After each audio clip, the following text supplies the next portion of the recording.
She was a witty single mom who always brought the fun. She was the spitball. She was the ball of energy. She was definitely a jokester. And he charmed her right off her feet. They got so many videos of him having fun and kissing and loving on each other. Everyone around thought that this was a match made. However, when she's found bleeding out in a friend's apartment... Oh my God. He says, we need help. She needs help. Investigators will have to sort through a web of lies to solve this case. He confirmed that there was a second voice that he heard. They used to be an item. They used to be in love. And while evidence reveals a second attack... You're not going anywhere. He put his hands on her, which led to her then calling the police. They said, sorry, she tried to... Detectives may need a miracle to catch their killer. This is a person who can calculate. He can manipulate.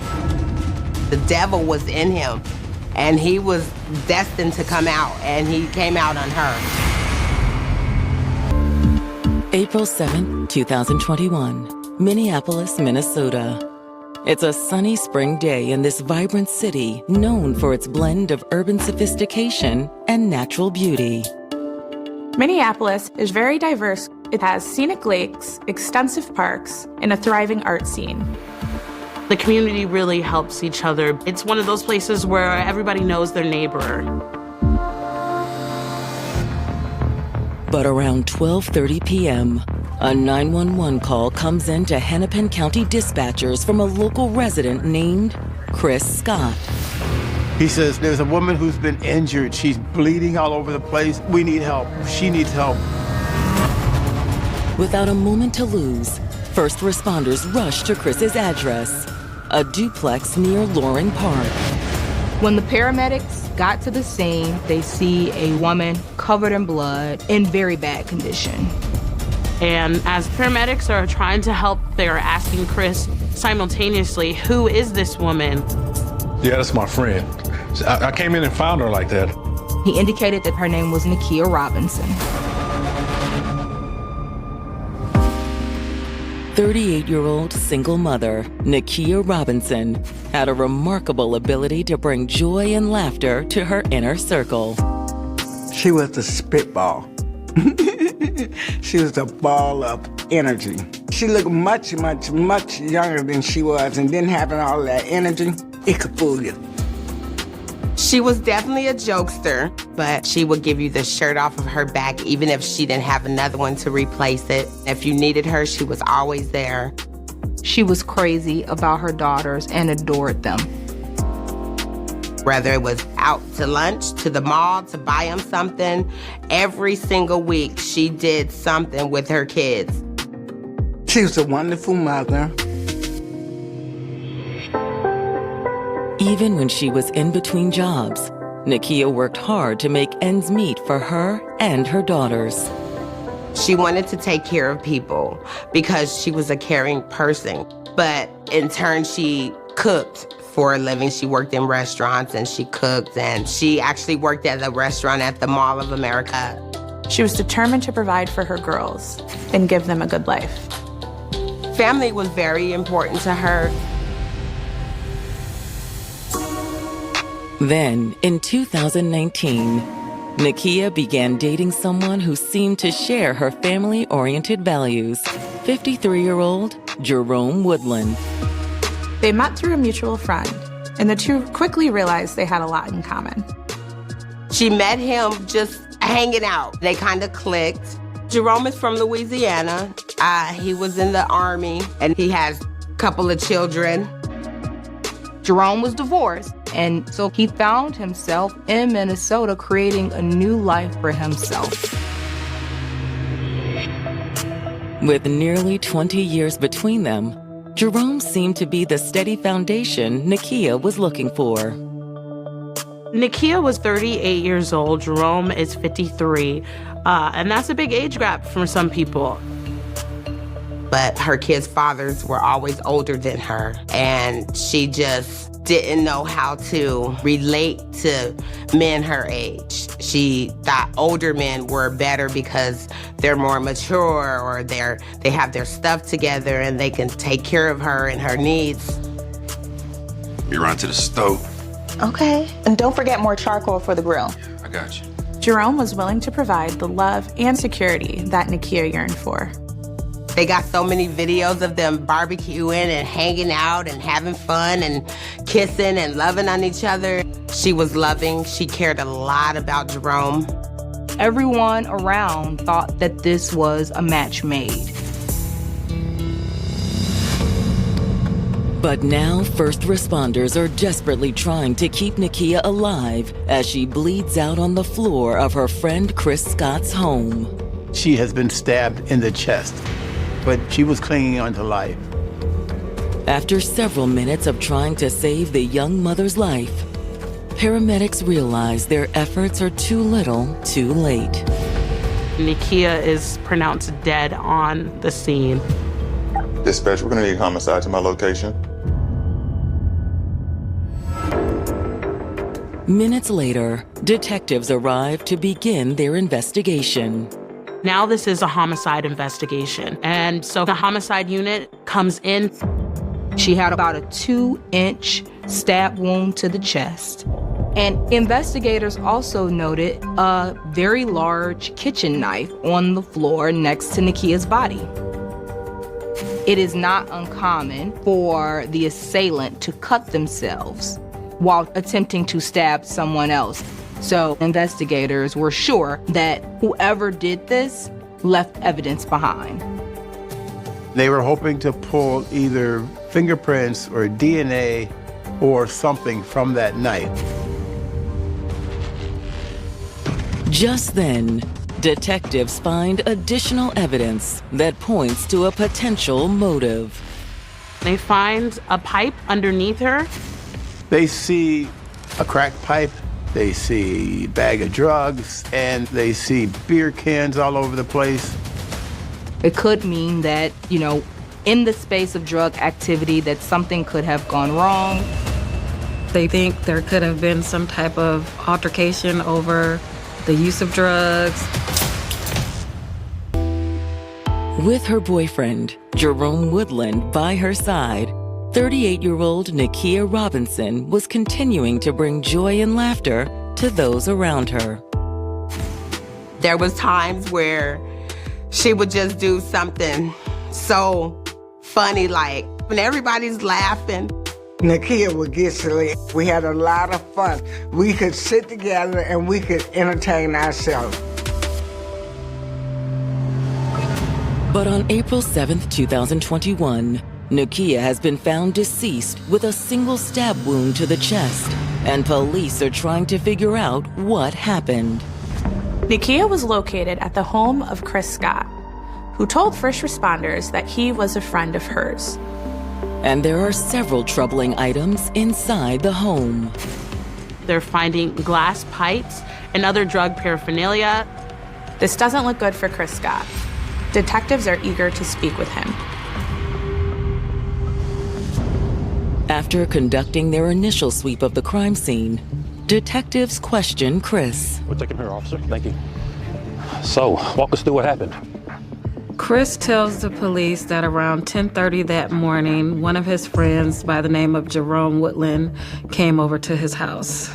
Hey, bro, what's up? Hey, what's up, man?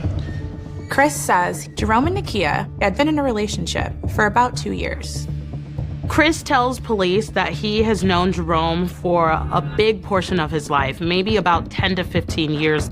And they had lived together for one period of time, but then he recently moved in with Nakia. Hey, Kia's coming over too, if that's cool. Oh, yeah, cool. About 5 minutes after Jerome arrives at Chris's home, Nakia shows up. Hey. Hey, babe. Chris tells detectives that shortly after his guests arrived, he left to run an errand.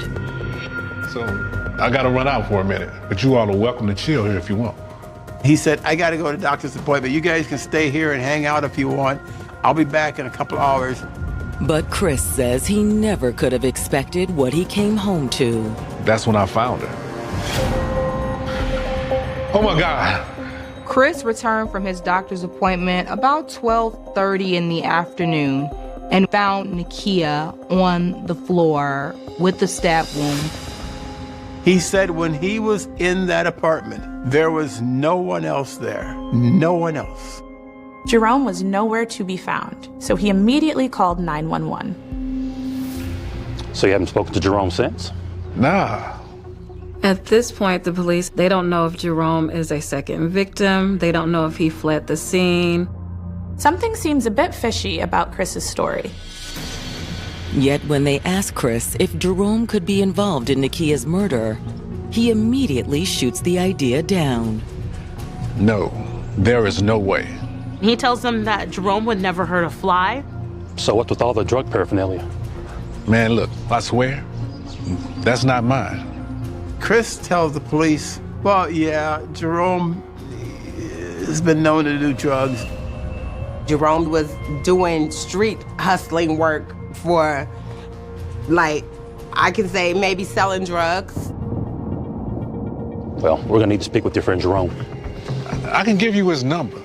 But when investigators try to contact Jerome, their attempts are unsuccessful. He's not answering his phone. Nothing. Detectives issue an APB for Jerome, but they also have to wonder, is Chris Scott more involved in Nakia's death than he's letting on? It seems really odd that you'd let your friend come over to do drugs while you go to a doctor's appointment. Investigators think there's more to the story. Hello. In their search for answers, detectives speak with the other tenant of the duplex, Chris's upstairs neighbor, Joshua Harlan. Did you see anything suspicious earlier today? I didn't see anything, but I did hear something. Joshua said at 12:30 he heard some kind of commotion going on downstairs. Josh proceeds to tell investigators that it sounded like two voices down there arguing. He heard someone scream, "Oh God," and that he described as Chris's voice, and he heard another voice that he did not recognize. Did the second voice sound like a male or a female? Sounded like a male. This bit of information immediately piques the interest of the police. Chris told the detectives that he got back from his doctor's appointment about 12:30, and the only person that was there when he got there was Nakia. That has investigators now wondering, was Chris telling them the truth or was he telling them a lie? The second male voice the neighbor heard belonged to Nakia's boyfriend, Jerome Woodland. When detectives continue speaking with Joshua, they learn there's another detail Chris left out of his statement. Jerome and Chris aren't just friends. Joshua goes on to tell the police Chris and Jerome, they used to be an item. They used to be in love.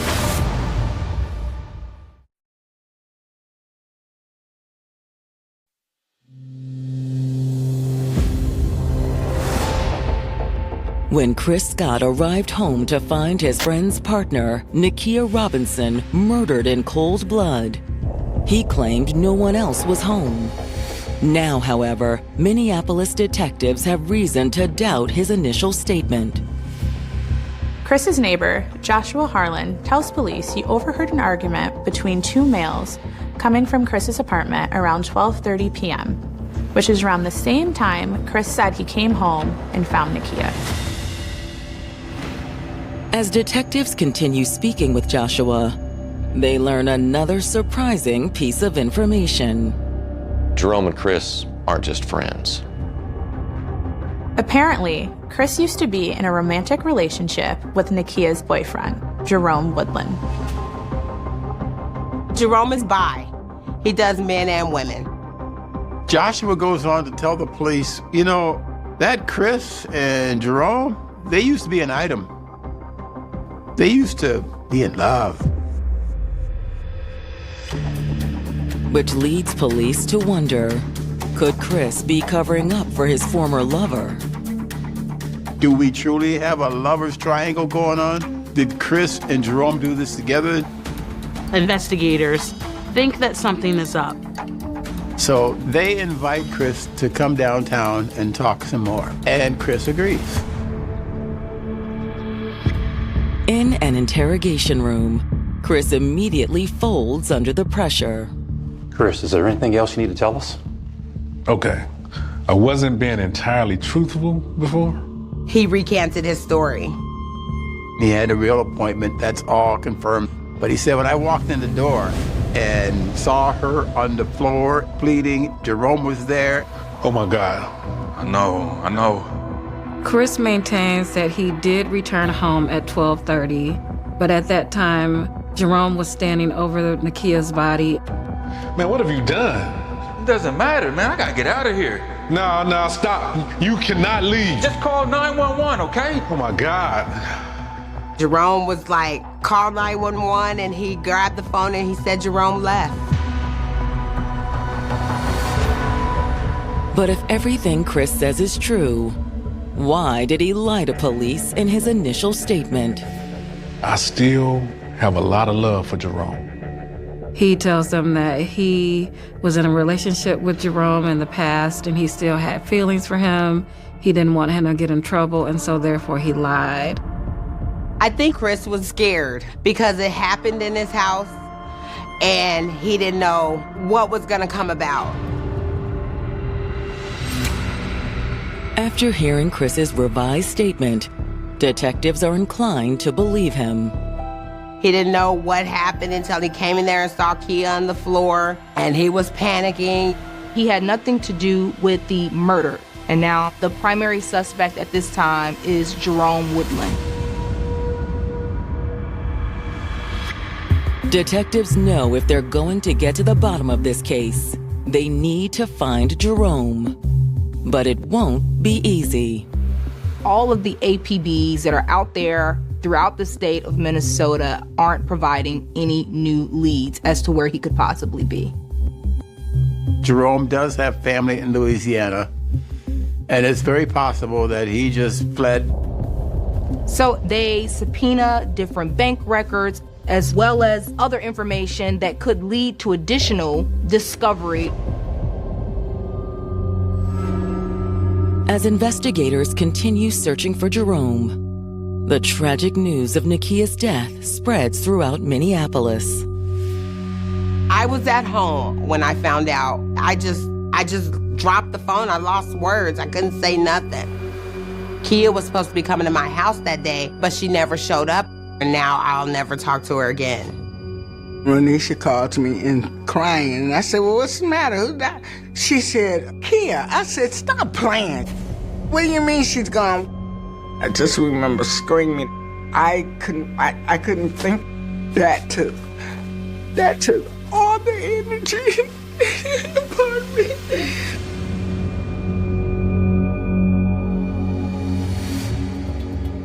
And when detectives speak with Nakia's family, they reveal more unsettling information about her relationship with Jerome Woodland. He was very moody. You never knew what version of him you were going to get. They didn't like his anger. They didn't like the way he treated her. They just did not care for him. He's a good guy when he's a good guy, but then he's a creep when he's a creep. He was up, he was down. One day he might be good, the next day he might be the most meanest person in the world. According to Nakia's loved ones, Jerome's unpredictability bled into his romantic relationships as well. Well, my mom wasn't the only woman in his life. The family informed the police that he had been going back and forth between his ex-wife, Delilah Hayes, and Nakia. He was two-timing them both.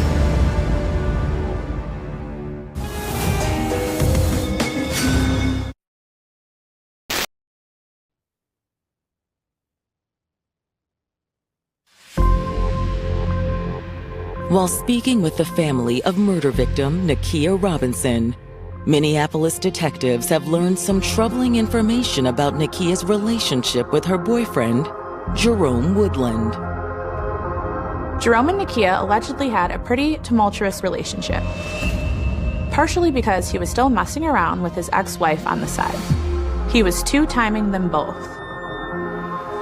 Family and friends noticed that there were, verbal altercations that were occurring between the two. Tensions had gotten so high that Nakia was planning to leave Jerome. She wanted to get back with her kid's father and work things out. Did that set Jerome off? When detectives pulled Jerome's criminal record, they find even more cause for alarm. They find that Jerome had an assault case that happened just weeks before Nakia passed away. The victim was his ex-wife, Delilah Hayes. Jerome put his hands on her, which led to Delilah then calling the police and Jerome being arrested. But then he was let out on bail. Now, within a week of being let out of jail, his girlfriend, Nakia, is murdered. Jerome's record raises a new concern for investigators. They now wonder if Jerome is going to go after Delilah for this to be payback. Is Delilah the next victim in this chain of events? He has such a history of violence with her. They wanted to make sure she was all right, so they called her. Thankfully, she answers. Hello? Yes, is this Delilah? They ask her if she would be willing to come down for further questions, and she agrees. Delilah starts by telling detectives that her marriage to Jerome ended when she discovered he was being unfaithful. She found out about Nakia, and she told Jerome, hey, you can't be married to me and hanging out with somebody else. You're out of here. Goodbye. He begged me to take him back, and I caved. And he promised me he would be faithful this time. So now they are divorced, but they were still seeing each other. They were trying to work on rekindling the relationship to grow and possibly move back in together.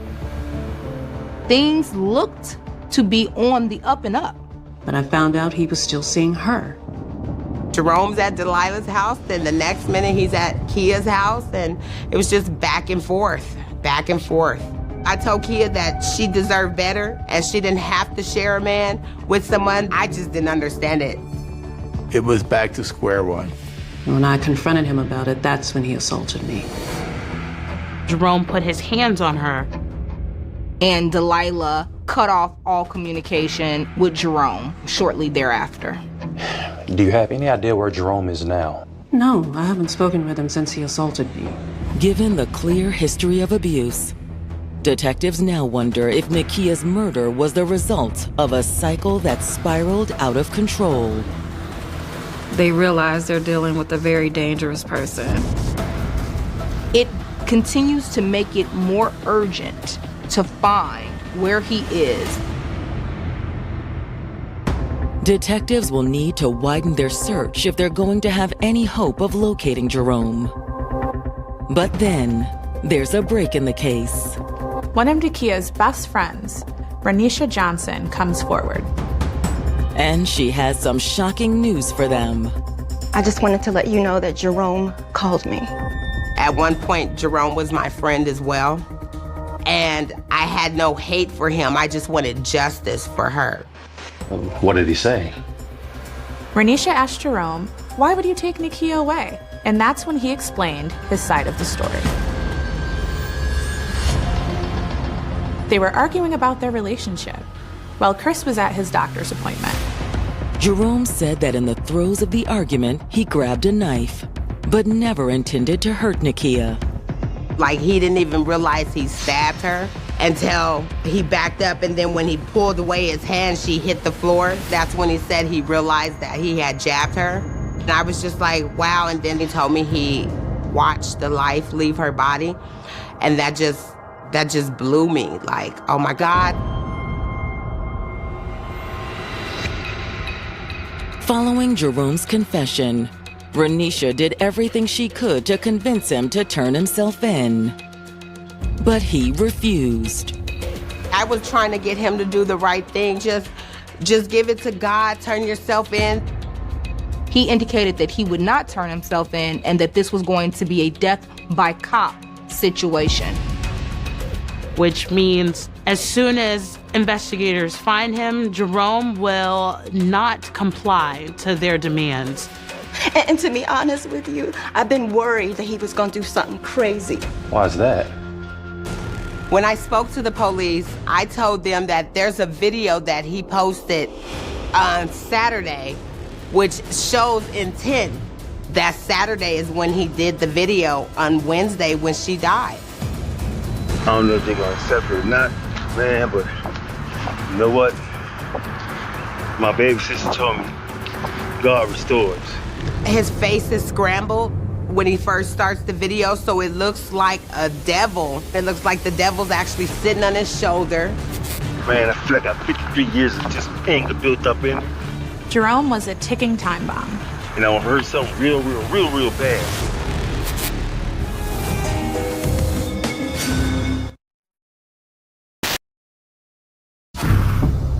As Minneapolis police interview Nakia Robinson's closest friends, they've learned that not only has their prime suspect, Jerome Woodland, confessed to her murder, he also posted chilling videos online in the days leading up to the crime.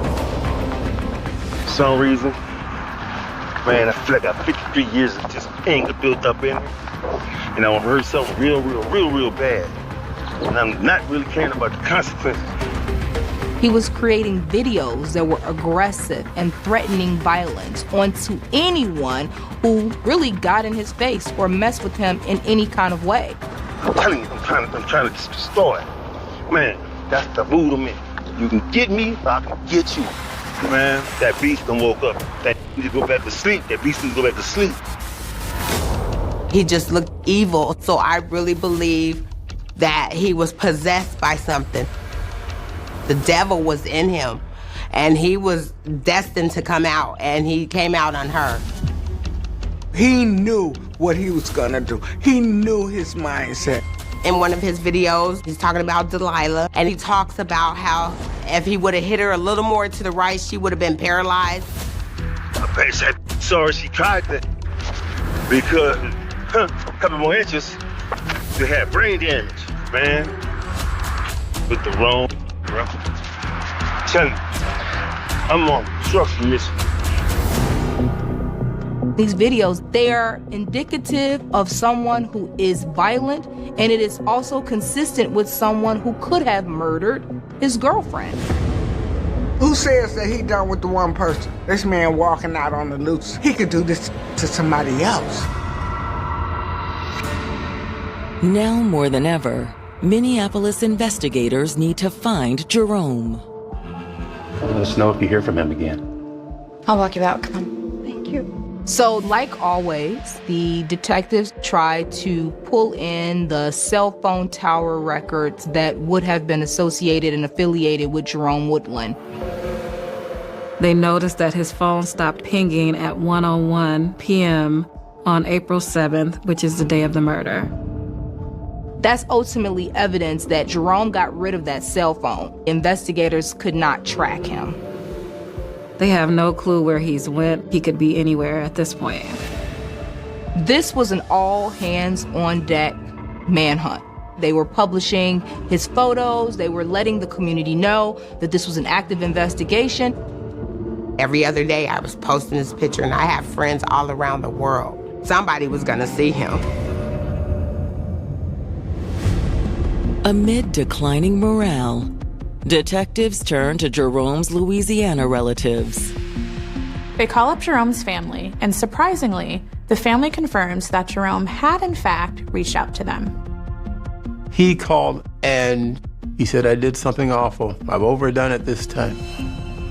He said he was in an argument with Nakia, and he was trying to get away from her, and something really bad happened. Jerome's sister says no one in the family has seen or heard from him since. He was on the run. But on May 7th, detectives get a breakthrough in the case. Hennepin County homicide? Exactly 1 month to the day, police get a phone call from a man identifying himself as Jerome's attorney.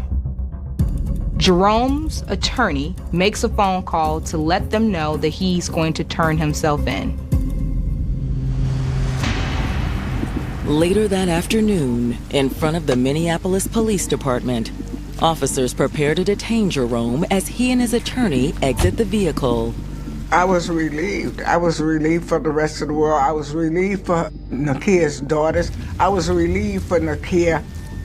He is immediately arrested on the scene. The police are hopeful that they'll be able to get him into a room where he will talk and further incriminate himself. However, just because he's willing to turn himself in doesn't mean he's willing to talk. He lawyered up and turned himself in, but he never spoke to the police. Regardless, investigators charge Jerome with Nakia's murder. Jerome is held in jail for over a year before they can get to his actual trial. People wanted to see justice done because that was somebody's mother, somebody's daughter, somebody's sister. She didn't deserve that. On July 28, 2022, Jerome's trial begins inside a Hennepin County courtroom. But what his defense team proposes stuns everyone. Jerome's defense is that Nakia's death was a complete accident, that she tripped and fell on the knife. He was trying to come up with his storyline of why it was unintentional. He just thought he was gonna get away with it.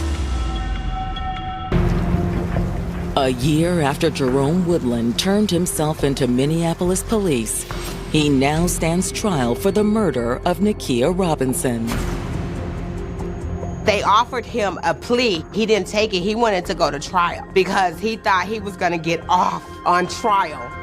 Jerome said, no, I'm gonna beat this thing. But when Jerome's attorneys present their case, it baffles the prosecution. Jerome Woodland is trying to frame this case as an accidental death. According to him, they were arguing, and he told her, just leave. And she was like, I'm not going nowhere. The way the defense explained it, she was coming towards Jerome. She was the one threatening. So Jerome actually went and grabbed a knife out the kitchen to stop the victim from charging towards him. I'm tired of this! Get back! They said he put the knife in front of him for protection, but she kept advancing towards him angrily. He was just holding it up to defend himself from her coming at him. And according to Jerome, Nakia stumbled or tripped or something. She ultimately, based on what the defense indicated, fell on that knife. As that's happening, Chris enters his home. Oh my God. Just call 911, okay? He had Chris call 911. He couldn't do it. He left the house. He didn't stay until the police got there. He said because he was high, he didn't know what to do. He was afraid of the police. He did not want the murder to be pinned on him. And so he just reacted and left to flee the scene. When it's the prosecution's turn, they're quick to refute the defense's claims. The story that Nakia tripped and fell on the knife is ridiculous. The prosecution is able to say that they know about Jerome and Nakia's relationship. I know that they had a history of back and forth arguments. This is not his first time having any type of interaction with the court system as it relates to his behavior and his intimate partners. Delilah, Jerome's ex, had him arrested for a domestic violence incident just a week before Nakia Robinson's murder. The prosecution believes that Jerome's violent nature reached a breaking point when he discovered Nakia was planning to leave him. I can't do this with you anymore, Jerome. What? And Kia was like, well, I'm just gonna try to work it out with my kid's father because I see that's the best thing for me.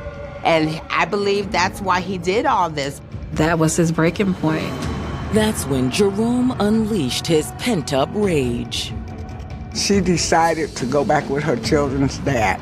He made up his mind. If he can't have her, nobody can.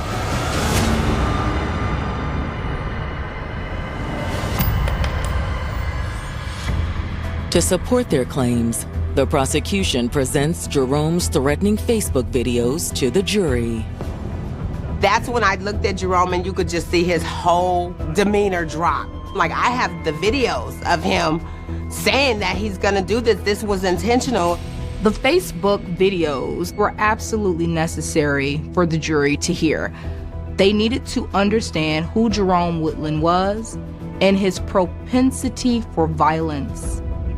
And this video continues to show that this is a person who can calculate, he can manipulate, he can talk crazy. Somebody who is downright, absolutely, undeniably violent and vicious.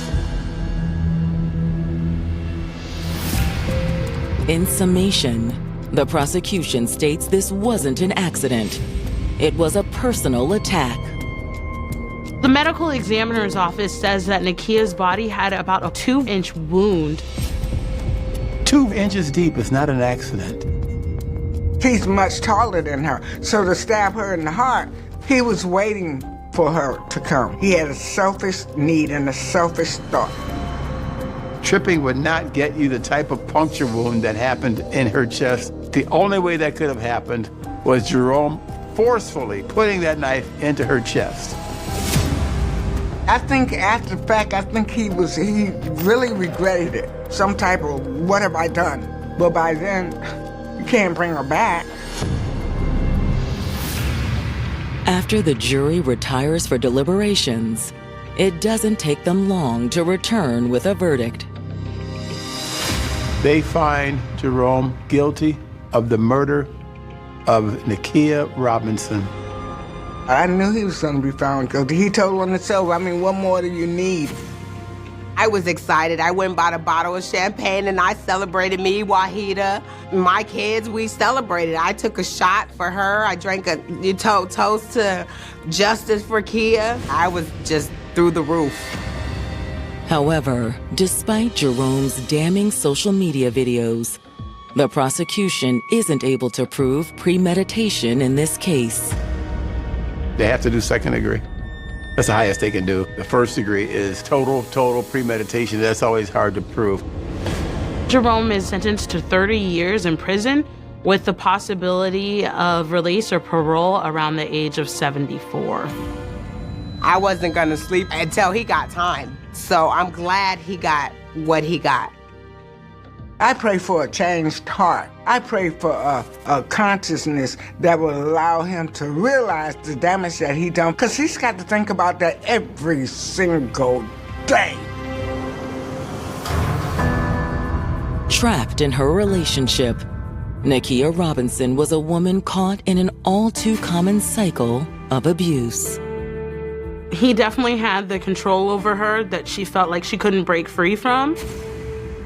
Nakia Robinson did not deserve what she got. She deserved to live, to see, witness, and experience the love that she had from so many family and friends. There's a lot of women out here who think it's okay to be in these type of relationships, and it's just not. Not everybody is loving, but hurting people hurt other people. You deserve better. Pick what's right for you. Get out of it.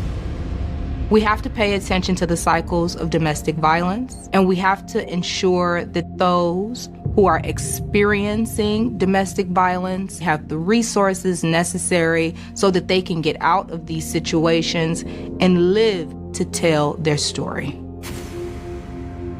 We talk about her, and every year around that time, we do bring her to life. Might turn up, might get together and say what we miss about her. Her kids, they don't have their mom no more, who was their best friend, who did something with them every week. It affected them deeply. But as long as I have her in my heart, I'm gonna remember her every single day. On May 2nd, still 1992, San Francisco was moving through another evening in the strange rhythm of Chinatown, where crowded streets could become almost silent within the space of a single act, and where thousands of people could pass within yards of a place without ever knowing what had happened there. In the first block of Hang Aw Alley, inside a narrow utility corridor that had become shelter for a woman living on the margins of the city, something terrible had already happened. At approximately 6:14 p.m., officers arrived and found a woman lying on the ground. She was badly beaten. She had been sexually assaulted.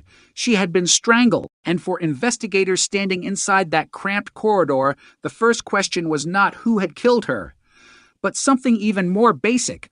Who was she? The woman was eventually identified as Nancy Hernandez, 45 years old, but in those first hours, her identity was uncertain, and the circumstances surrounding her death offered almost no easy explanation. The alley was not a remote wilderness. It was in the heart of San Francisco's Chinatown, surrounded by the movement of an enormous city. Yet somehow, whoever had attacked Hernandez had managed to leave behind a mystery that would survive for more than 3 decades. The case would become what investigators call a cold case, a homicide that refuses to disappear even when the trail seems to have gone cold. Years would pass. Detectives would change. Technology would transform. Evidence that once seemed silent would eventually speak. But in 1992, none of that was visible. There was only the scene, the victim, and an unknown person who had vanished into a city of millions. The San Francisco office of the chief medical examiner determined that Hernandez had suffered severe violence and died from strangulation. During the examination, investigators collected swabs to determine whether she had been sexually assaulted. Those samples would become one of the most important pieces of evidence in the entire case, although nobody could have known that at the time. In the early stages, detectives Harry Walwyn and Ora Ginther investigated the homicide. They were faced with the brutal reality of a killing in which the victim had been attacked in a vulnerable location and the perpetrator was nowhere to be found. There was no arrest, no courtroom, no definitive name attached to the crime. The investigation continued, but the years began to change the case. Evidence could be preserved, but memories could fade. Witnesses could disappear. Investigators could retire. A homicide could move from the urgency of a fresh crime to the quiet shelves of an unresolved file. Yet Nancy Hernandez had not disappeared from the official record. Her name remained connected to a case number. Her death remained a fact. Her killer remained unidentified. In 2005, 13 years after the murder, Inspector Kervin Silas submitted the sexual assault evidence collected from the case to the San Francisco Police Department Crime Lab. That decision mattered because forensic science was changing rapidly. DNA evidence was becoming one of the most powerful tools available to investigators, capable of distinguishing one person from another with extraordinary precision. But a DNA profile is only useful if investigators can connect it to a person. A sample can sit inside a laboratory. It can be preserved. It can be tested. It can generate a profile. Yet, if the profile has no name attached to it, the mystery remains. For years, that was the position of the Hernandez case. The evidence existed. The answer did not. And then the calendar moved on.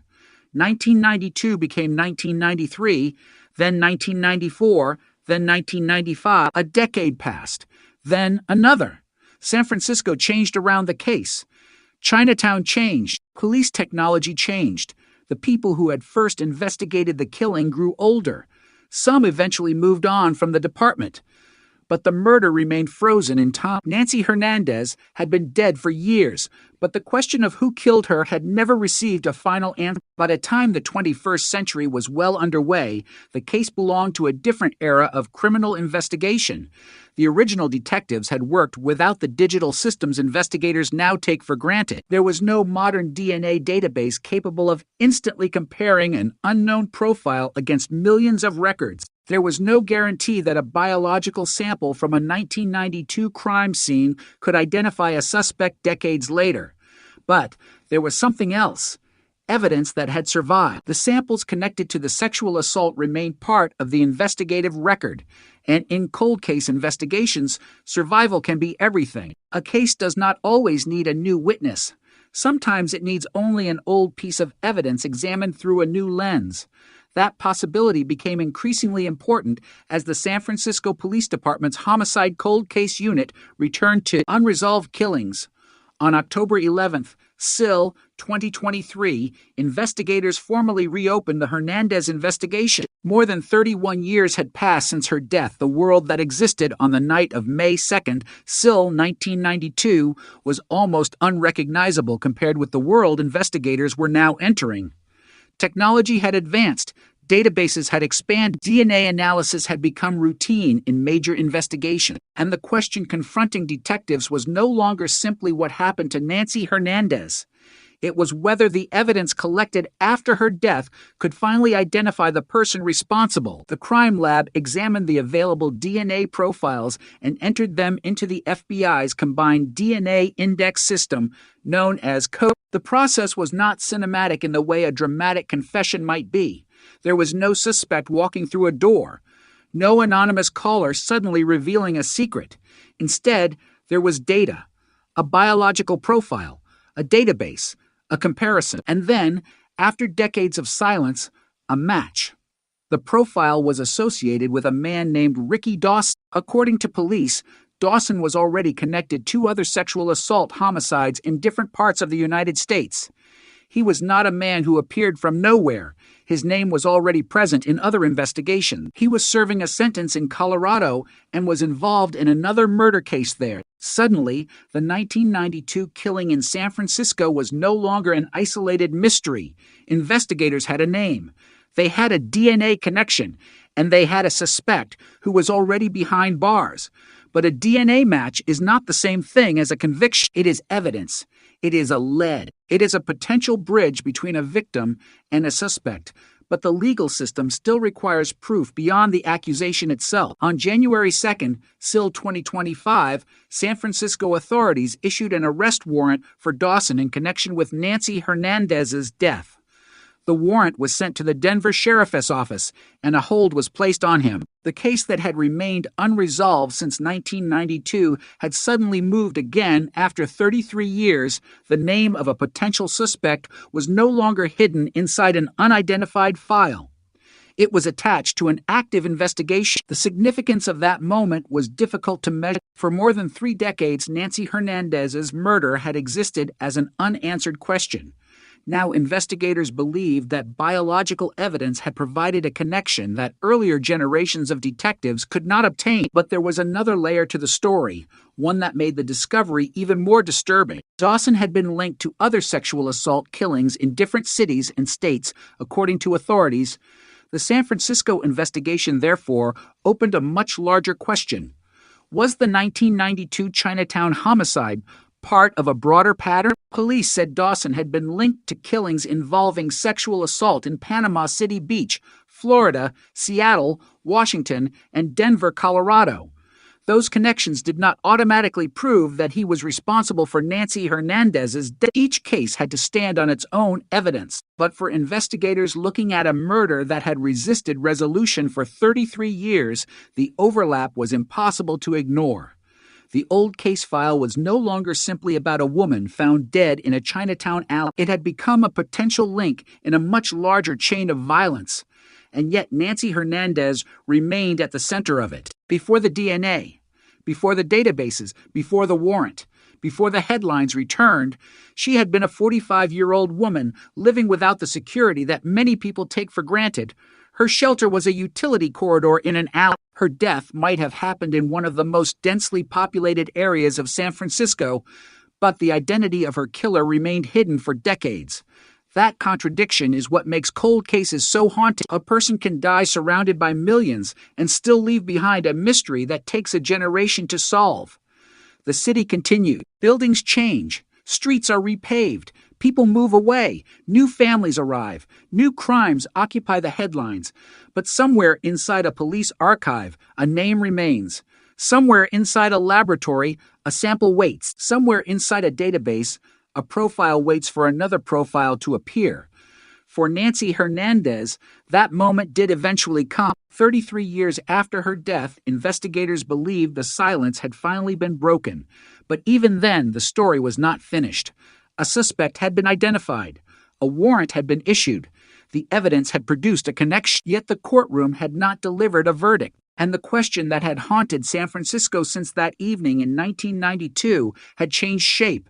It was no longer simply, who killed Nancy Hernandez? Now it was something far more immediate, far more dangerous, and far more difficult to answer. What happened in that alley, and could the evidence preserved for more than 3 decades finally prove who was responsible? The answer to a 33-year-old murder was no longer buried only in an old police file.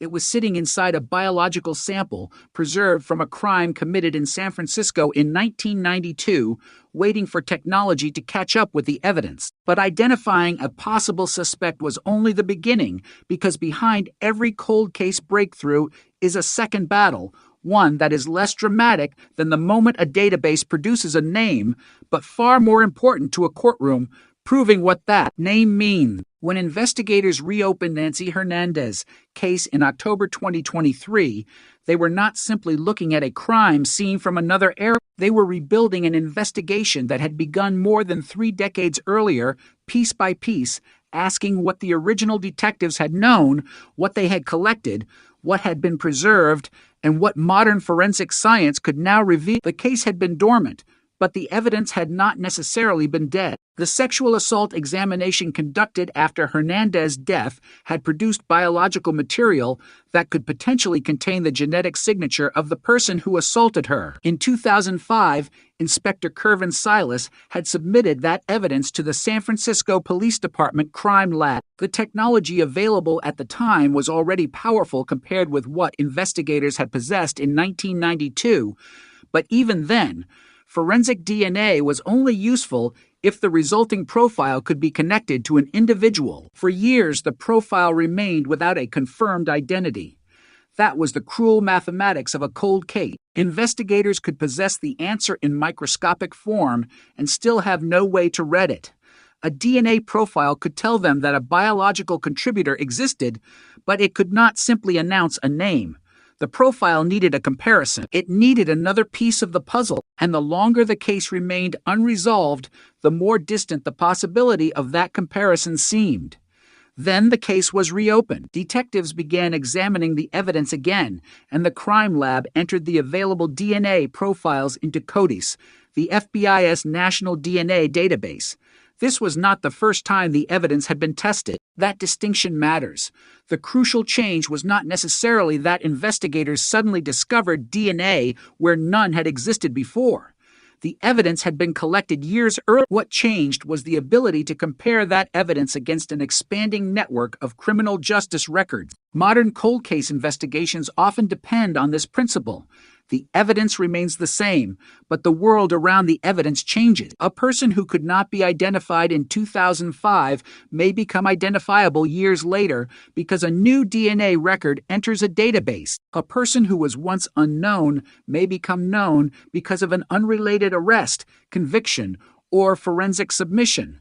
That is what happened in the Hernandez investigation, according to San Francisco police. The DNA profile connected to the 1992 sexual assault produced a match associated with Ricky Dawson. Suddenly, a name entered a case that had been defined for decades by the absence of one.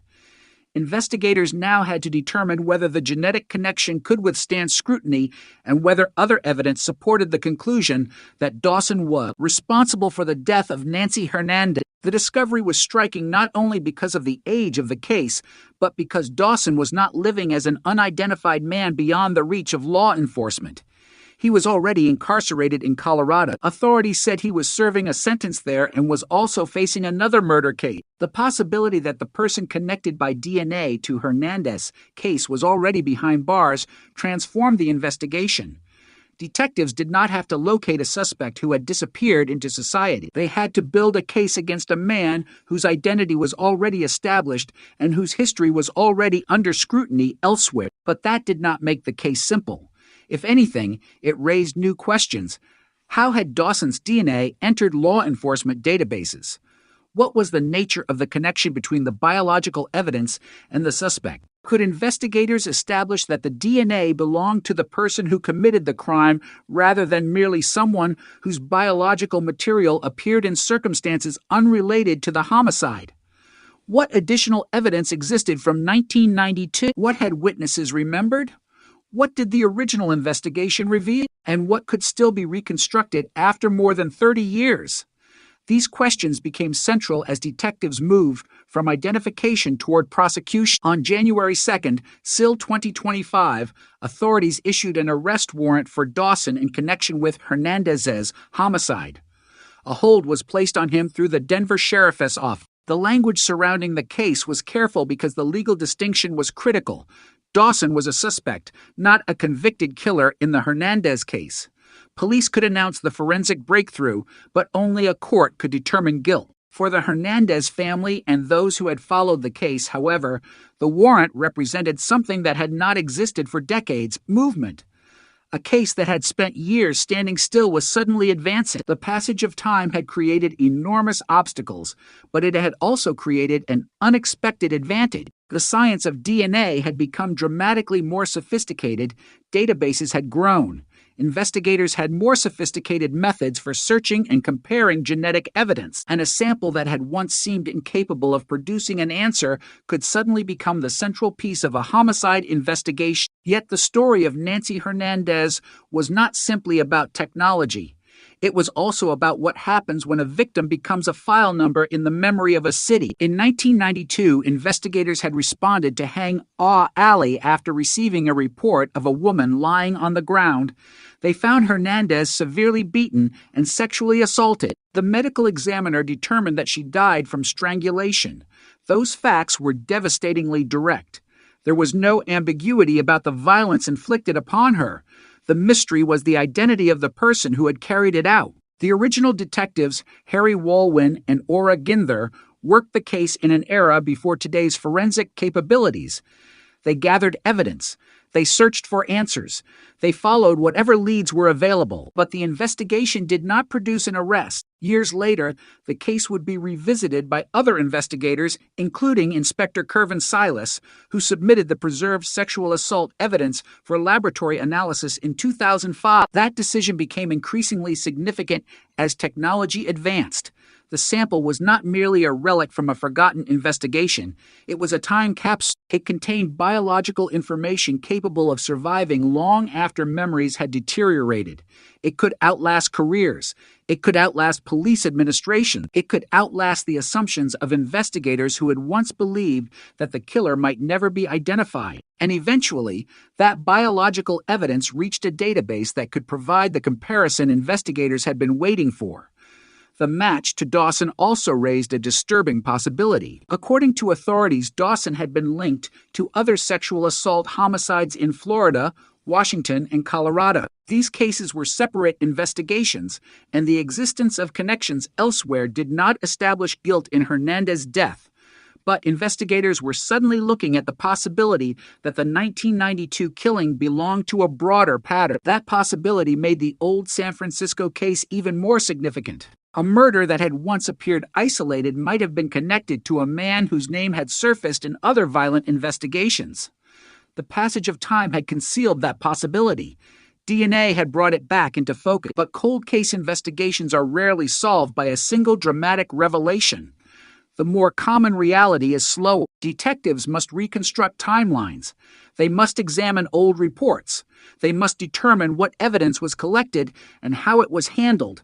They must confirm the integrity of forensic tests. They must establish connections between physical evidence and the circumstances of the crime.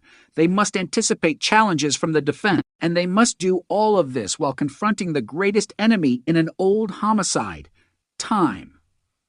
33 years can erase an extraordinary amount of information. A witness who was 25 in 1992 might be nearly 60 today. A person who saw something unusual may no longer remember the details. Someone who once lived near Hang Aw Alley may have moved to another state or another country. Businesses may have changed owners. Surveillance cameras that today might record an entire street did not exist in the same ubiquitous form. Digital location records were not available to reconstruct movements. The investigators working the case had to depend on what remained: paper, photographs, laboratory results, statements, memories, and DNA. This is what makes the Hernandez case so striking. The central forensic clue did not arrive through a modern crime scene. It came from the past. The biological evidence had already been there. The breakthrough came because investigators returned to it. That decision demonstrates why cold cases can remain alive even when they appear forgotten. A case can sit unresolved for decades and still contain evidence capable of changing everything. The difference between an unsolved homicide and a solvable homicide may be nothing more than the technology available at the moment someone decides to look again. For Hernandez, that second look came more than 30 years after her death, but the investigation now entered an entirely different phase. The question was no longer whether detectives could identify a potential suspect. They had one. The question was whether they could transform a DNA match and the surviving evidence into a case that could withstand the demands of the justice system. And while investigators continued building that case, the man they believed was connected to Hernandez's death remained incarcerated in Colorado, separated from the San Francisco alley where the killing had occurred by more than 1,000 miles and more than 3 decades. Somewhere between those 2 points in time and geography was the truth of what happened to Nancy Hernandez. The DNA had created a bridge. Now investigators had to determine whether that bridge could carry the full weight of the case. For 33 years, the murder of Nancy Hernandez had existed in the space between certainty and silence. A crime with a known victim, a documented cause of death, preserved forensic evidence, and yet no person formally held responsible for what happened inside that narrow San Francisco alley. The DNA match changed the direction of the investigation, but it did not erase the years between 1992 and 2025. Those years mattered because a cold case is never simply an old case. It is an investigation forced to operate against the erosion of time. Every surviving document becomes more important. Every laboratory result becomes more valuable. Every remembered detail becomes more fragile. And every forensic connection must be examined with extraordinary care. When San Francisco detectives returned to Nancy Hernandez, they were effectively stepping into an investigation begun by people working under very different circumstances. The original detectives, Harry Walwyn and Ora Ginther, had investigated the homicide in the aftermath of the discovery in Hang Aw Alley. They knew the crime as something immediate and physical. They were dealing with a recently deceased woman, a violent scene, and a community that had just learned that a person had been killed in its midst. Their work began without the benefit of the technology available to investigators decades later, yet they collected evidence, documented the scene, and established the basic facts that would eventually allow future investigators to reopen the case. Hernandez was 45 years old. Her death was violent. The medical examiner determined that she had been beaten, sexually assaulted, and strangled.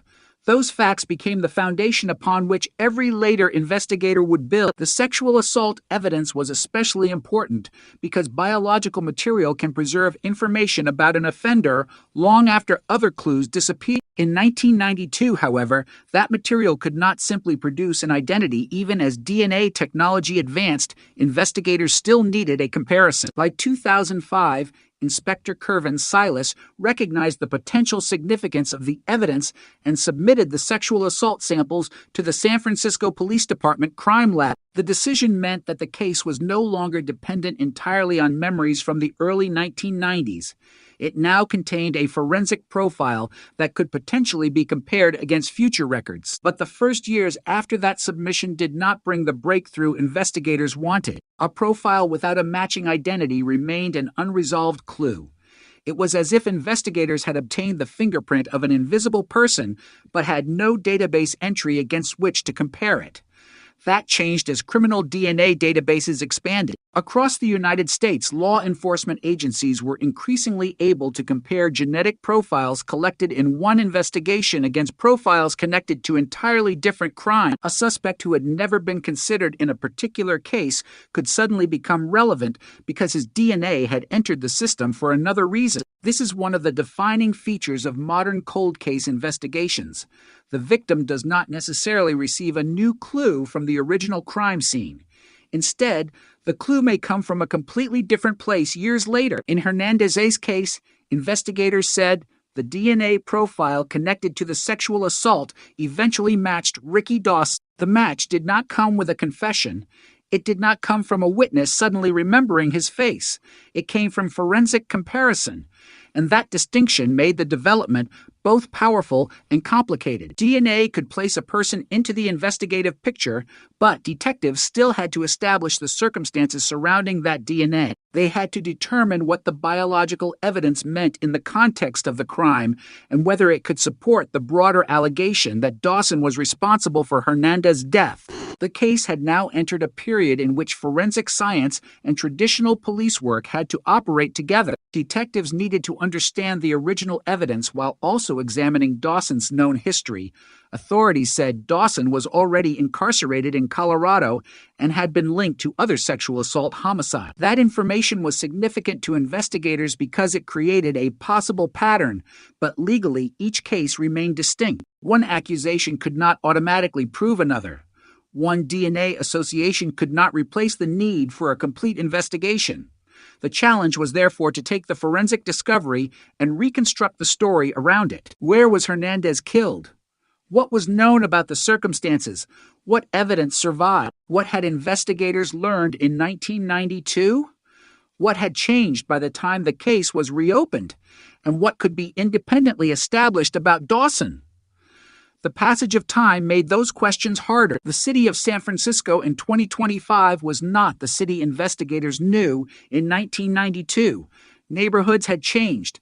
Technology had changed. The way police processed evidence had changed. Even the language surrounding forensic investigation had evolved. But the physical evidence from the original case remained connected to the same victim. That continuity gave investigators something rare in a decades-old homicide. A piece of the past that could still be scientifically examined. The DNA evidence had survived the years, but the investigation still had to account for how it had been collected and preserved. For a prosecutor, forensic evidence is only as useful as its reliability and its ability to withstand scrutiny. Defense attorneys can challenge how evidence was handled, how testing was conducted, what a match actually proves, and whether there are alternative explanations. Therefore, investigators working a cold case must often do more than solve the mystery for themselves. They must build a record capable of explaining the mystery to a juror. That meant the Hernandez investigation had to move beyond the dramatic revelation of Dawson's identity. The DNA match was the moment that changed the case, but it was not the end of the process. In January 2025, San Francisco authorities issued an arrest warrant for Dawson. The warrant was sent to the Denver Sheriff's Office where Dawson was already being held. A hold was placed on him. The significance was immediate. After decades without an identified suspect in the Hernandez homicide, authorities had now taken a formal legal step. The cold case was moving from the investigative stage toward prosecution. But even that transition came with a crucial limitation. A warrant is not a verdict. An arrest is not a conviction. A suspect can be accused and still remain legally presumed innocent until proven guilty. That distinction is especially important in a case surrounded by sensational details because the public naturally wants the mystery to end the moment a suspect is named. Cold cases, however, do not end when a name appears. They enter another stage. Investigators must prove the connection. Prosecutors must evaluate the evidence. Courts must determine whether the evidence can be admitted, and ultimately, if the case reaches trial, a jury must decide whether the prosecution has proved guilt beyond a reasonable doubt. For Nancy Hernandez, that meant the DNA breakthrough was both an ending and a beginning. The 33-year silence had been interrupted, but the final answer had not yet been delivered by a court. Meanwhile, investigators were confronted with another extraordinary element of the case. Dawson's alleged connections to other violent crimes. Authorities said he had been linked to sexual assault homicides in Panama City Beach, Florida, Seattle, Washington, and Denver, Colorado. These connections drew attention because they suggested that investigators were not dealing with a completely isolated allegation. But the existence of other cases also introduced complexity. Detectives had to separate confirmed facts from investigative theories. They had to avoid assuming that because a person was accused or convicted elsewhere, he must automatically be responsible for every similar crime. The Hernandez case had to stand on its own evidence. That principle became particularly important as the investigation moved toward the courts. The public might see a pattern. Detectives might see a pattern. Prosecutors might see a possible pattern, but a courtroom requires evidence tied directly to the specific charge, and that brought the story back to the DNA collected after Hernandez says the sample had become the central thread connecting the past to the present. Without it, investigators might still have had a 33-year-old homicide with no identified suspect. With it, they had a forensic connection to a named individual. The technology had not traveled backward through time. The laboratory had not somehow recreated the crime. Instead, the evidence had waited. It had remained preserved while everything around it changed. The killer, whoever he was, could have disappeared from the memories of witnesses. The city could have moved on. The original investigators could have retired. But the genetic information remained, and eventually, the database produced the connection. This is why cold case investigations can be so unsettling. They reveal that time does not always destroy evidence. Sometimes it creates the conditions for evidence to become more powerful. In 1992, DNA was a developing forensic tool. In the decades that followed, it became increasingly central to homicide investigations. A sample that once provided limited information could eventually become a direct investigative lead. For Nancy Hernandez, the significance was enormous. Her death had not been forgotten by the system, even if the case had disappeared from daily headlines. Somewhere, someone had kept the evidence. Someone had submitted it for testing. Someone had preserved the records. Someone had decided that a case more than 30 years old was still worth reopening. And when investigators finally received the match they had been waiting for, the old homicide suddenly became current again. But the most haunting question remained unanswered in the public mind. If the DNA connected Dawson to the sexual assault evidence, what exactly happened during those final moments in Hang Ah Did the evidence reveal the entire sequence of events, or only one part of it? What other details could still be recovered from the original investigation? And how much of the truth had disappeared forever with the passage of 33 years? Those questions now carried a different weight because there was a suspect. For decades, Nancy Hernandez, killer, had been a faceless figure. Now investigators believed they knew who that person might be. The challenge was to prove it. And as the case moved forward, the distance between a forensic match and a courtroom conviction became the next battlefield in a homicide that had already survived 3 decades of silence. The name Ricky Dawson had changed the Hernandez investigation, but it had not changed the past. Nancy Hernandez was still dead. Hang Ah Alley was still the place where investigators had found her. The violence documented by the medical examiner was still the reality of what had happened in 1992, and the DNA evidence, despite its enormous significance, could not tell investigators everything. It could connect biological material to a person. It could open a door. It could transform a forgotten file into an active homicide investigation. But behind that scientific connection was a question that detectives had to reconstruct the hard way. What happened before, during, and after the attack on Nancy Hernandez? The answer could not simply be read from a laboratory report. It required investigators to return to the original evidence and examine the circumstances surrounding it with modern eyes. That meant going back to the beginning, back to the evening when officers were called to Hang Ah Alley and discovered a woman lying on the ground. The location itself was significant. Chinatown is one of San Francisco's most recognizable neighborhoods, dense with buildings, businesses, pedestrians, narrow streets, and passages that can feel isolated despite being surrounded by urban life. Hang Ah Alley was not some distant wilderness where a body could remain hidden indefinitely. It existed inside a neighborhood where people lived and worked. Yet the person responsible for Hernandez's death had managed to carry out a brutal assault without leaving investigators with an immediately identifiable suspect. That contradiction became part of the mystery. How could such violence occur in a populated area and still produce a case that remained unresolved for decades? In 1992, investigators had to work with what the scene could provide. There were no modern networks of street cameras capable of reconstructing movements minute by minute. There were no smartphones producing automatic location records. There was no enormous digital ecosystem storing the movements of people who passed through the area. Detectives depended heavily on physical evidence, witness accounts, photographs, reports, and traditional investigative method. Every detail had to be discovered manually. Every possible witness had to be located and interviewed. Every piece of evidence had to be collected and preserved. The investigation was a race against time from the moment it began, because investigators understood that people forget and evidence can disappear. Yet one piece of evidence would survive longer than almost everything else: the biological material collected during the sexual assault examination. That evidence would become the bridge between 1992 and the eventual identification of Dawson. The medical examiner's findings established that Hernandez had suffered multiple forms of violence. She had been beaten. She had been sexually assaulted. She had been strangled. The final cause of death was strangulation.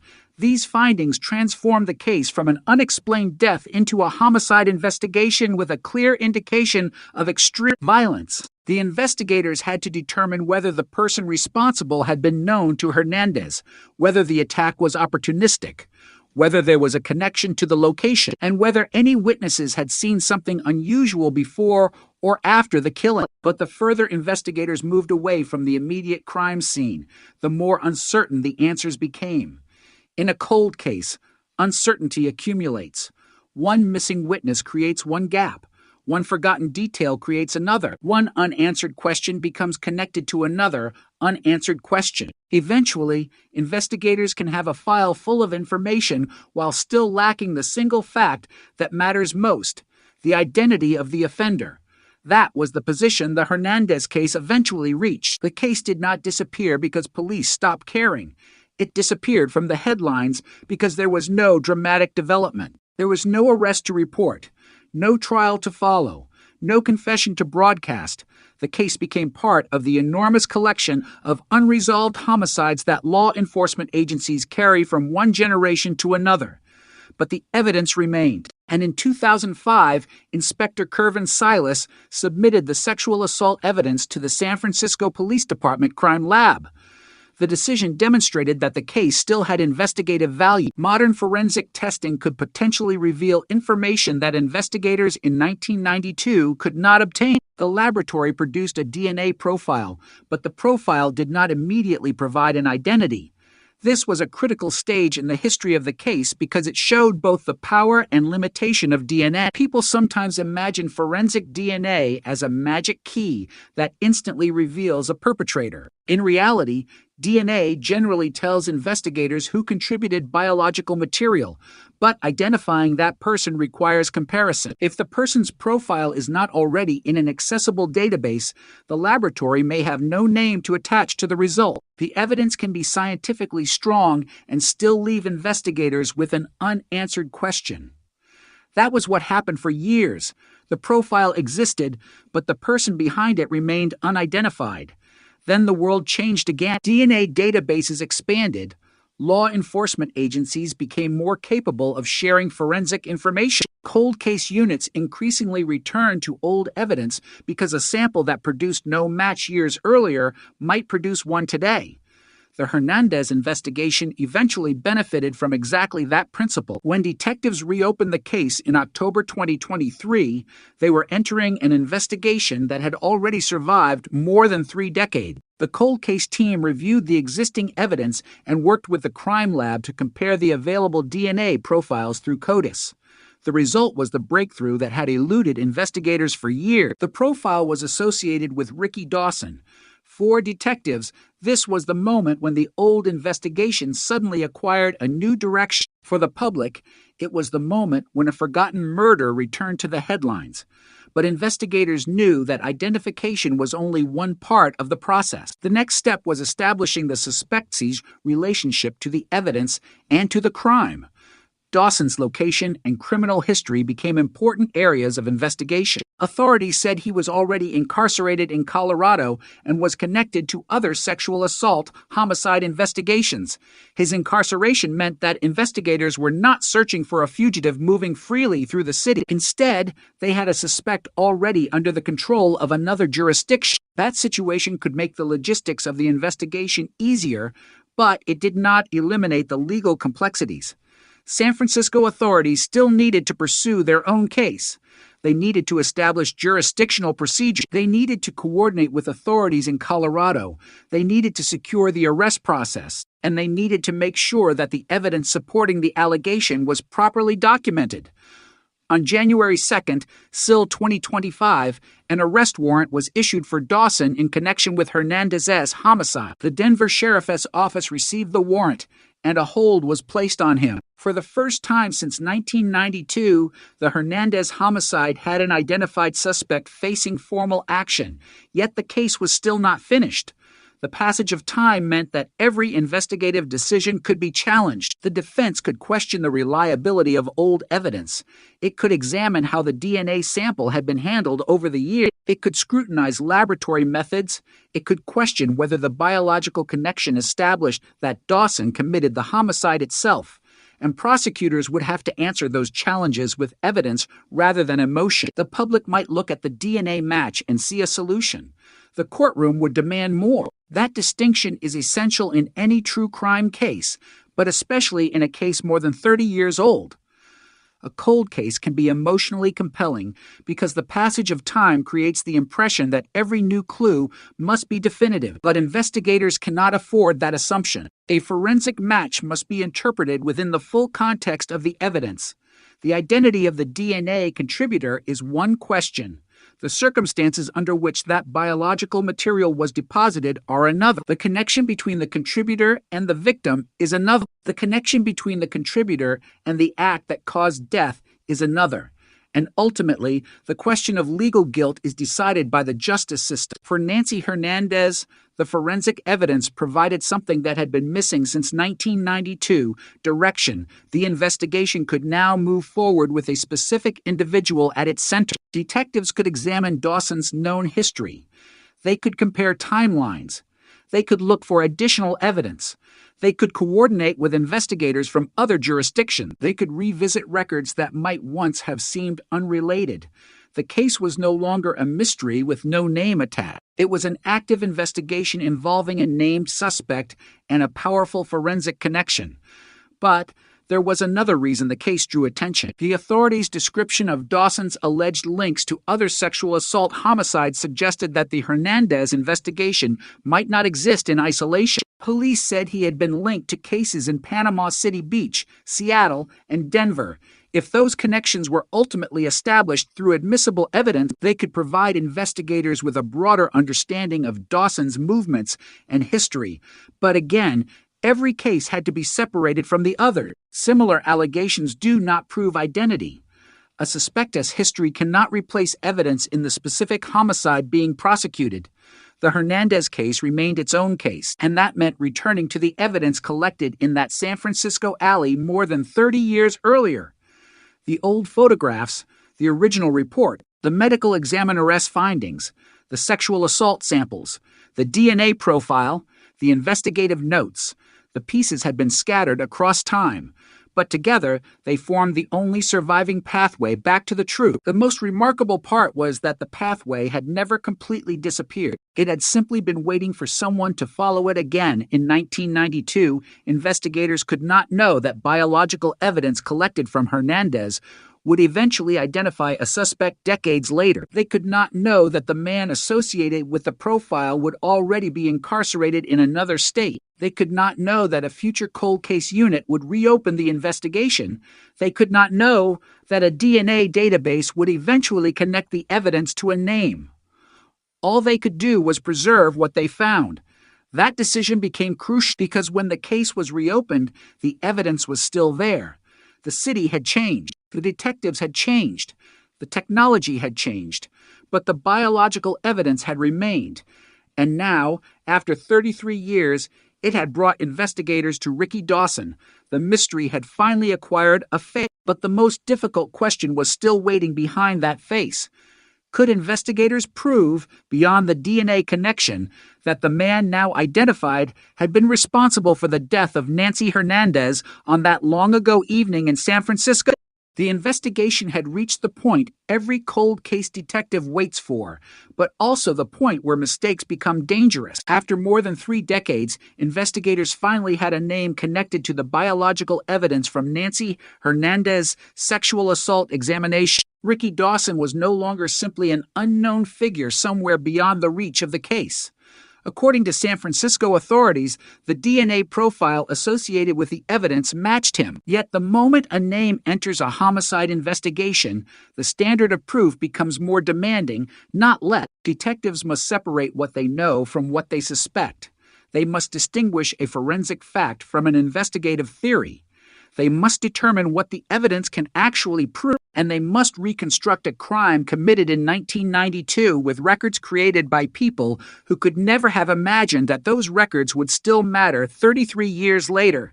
That reconstruction began with the evidence itself. The sexual assault samples collected after Hernandez's death were among the most important surviving elements of the investigation. They had been gathered in the immediate aftermath of the killing, long before anyone knew that DNA would eventually become the key to the case. When Inspector Kervin Silas submitted those samples to the San Francisco Police Department Crime Lab in 2005, the purpose was straightforward: determine whether modern forensic analysis could identify the person responsible. The laboratory was able to generate a DNA profile, but the profile initially remained unidentified. The result was significant, but incomplete. Investigators knew they had genetic information connected to the assault, yet they did not have a name. For years, that was the boundary of what the science could provide. Then technology and databases evolved. By the time the homicide was reopened in October 2023, investigators could approach the evidence differently. The San Francisco Police Department's Homicide Cold Case Unit worked with the crime lab, and the DNA profiles were entered into CODIS. That comparison produced the connection to Dawson. It was a breakthrough because the evidence had finally crossed the line from anonymous biological material to an identifiable individual.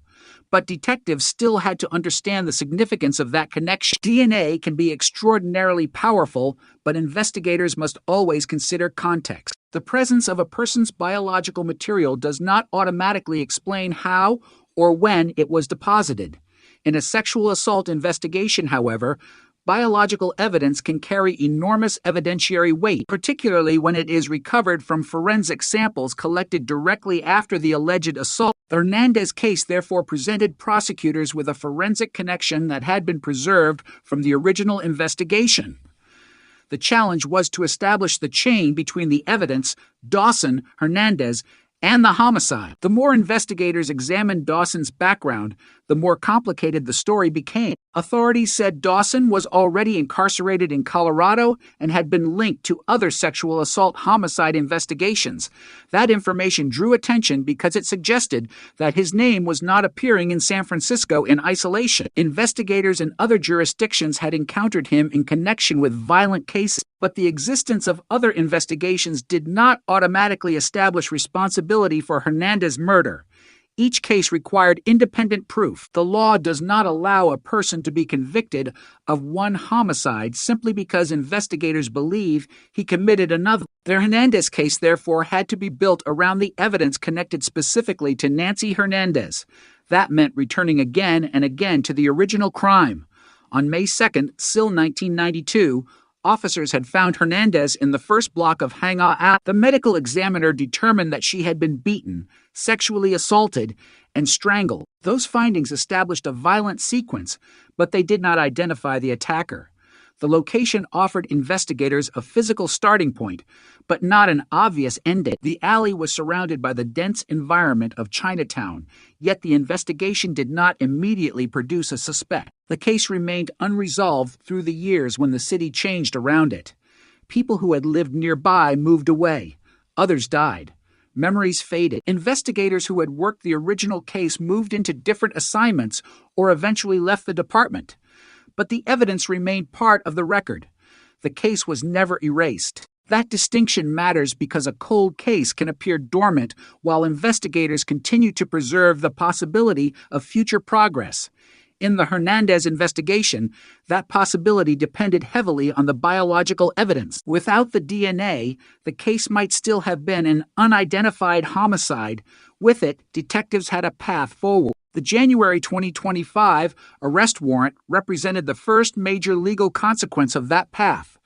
Authorities issued the warrant for Dawson and sent it to the Denver Sheriff's Office, where he was already being held.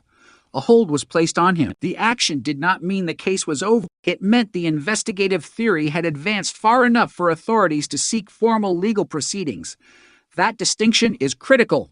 Police can believe they have identified a suspect. Prosecutors can believe the evidence is sufficient to pursue charges, but the courts must still evaluate the case under established legal standards. And in a homicide more than 30 years old, those standards become particularly important because the defense can point to the extraordinary passage of time. 33 years creates questions about evidence preservation, witness memory, investigative methods, and the circumstances under which old evidence was collected. The prosecution must be able to explain why the evidence remains reliable. It must demonstrate how the DNA profile was obtained. It must establish how the profile was compared. It must show why investigators believe the connection is relevant to the homicide. And if the case proceeds to trial, the defense will have the opportunity to challenge those conclusions. That is the difference between solving a mystery and proving a crime. Detectives can reach a compelling answer through investigation. A courtroom requires admissible evidence. For Nancy Hernandez, that distinction was about to become central. The public had waited more than 3 decades for the possibility of an answer. But justice could not be measured by how satisfying that answer appeared in a headline. It had to be measured by evidence. The DNA breakthrough was therefore both powerful and incomplete. It answered one question: who was associated with the biological evidence? It did not, by itself, narrate the entire night of May 2nd Sill, 1992. It did not describe every movement inside Hang Ah Alley. It did not explain the motive. It did not reveal what the attacker was thinking. It did not tell investigators what happened before the assault or what happened immediately afterward. Those details, if they could still be established, had to come from the remaining evidence and the reconstruction of the case. This is where the old investigative files became important. Every report written in 1992 represented a piece of the original understanding of the crime. Every photograph preserved an image of the scene before time altered it. Every forensic record documented something investigators had found before the case became cold. Every interview contained memories captured at a moment when the event was still fresh. In a modern cold case investigation, these records can become almost archaeological. Detectives are not simply investigating the crime. They are investigating the investigation itself. They must determine what the original detectives knew, what they missed, what was impossible to determine at the time, and what modern technology can now reveal. The Hernandez case demonstrated the importance of that process. The DNA profile had been generated years before the case was reopened, but the profile became meaningful only when investigators could connect it to a person. The reopening in 2023 created the opportunity to make that connection. Once Dawson's name emerged, detectives could begin examining his history through a completely different lens. They could determine where he had been. They could examine the circumstances under which his DNA had entered law enforcement databases. They could compare his known history with the chronology of the Hernandez case, and they could coordinate with investigators in other states who had encountered him. But again, the objective was not simply to build a frightening narrative around a suspect. The objective was to determine whether the evidence supported a charge in the death of Nancy Hernandez. That distinction became even more important because of the alleged connections to other sexual assault killings. Authorities said Dawson had been linked to cases in Panama City Beach, Florida, Seattle, Washington, and Denver, Colorado.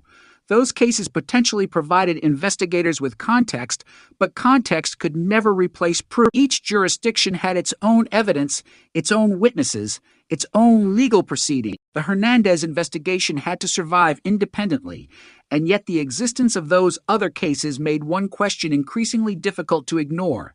Had Nancy Hernandez's murder been part of a larger pattern of violence that investigators in 1992 could not see? If so, the passage of time had concealed not only the identity of her alleged killer, but also the possibility that her death belonged to a broader series of crimes.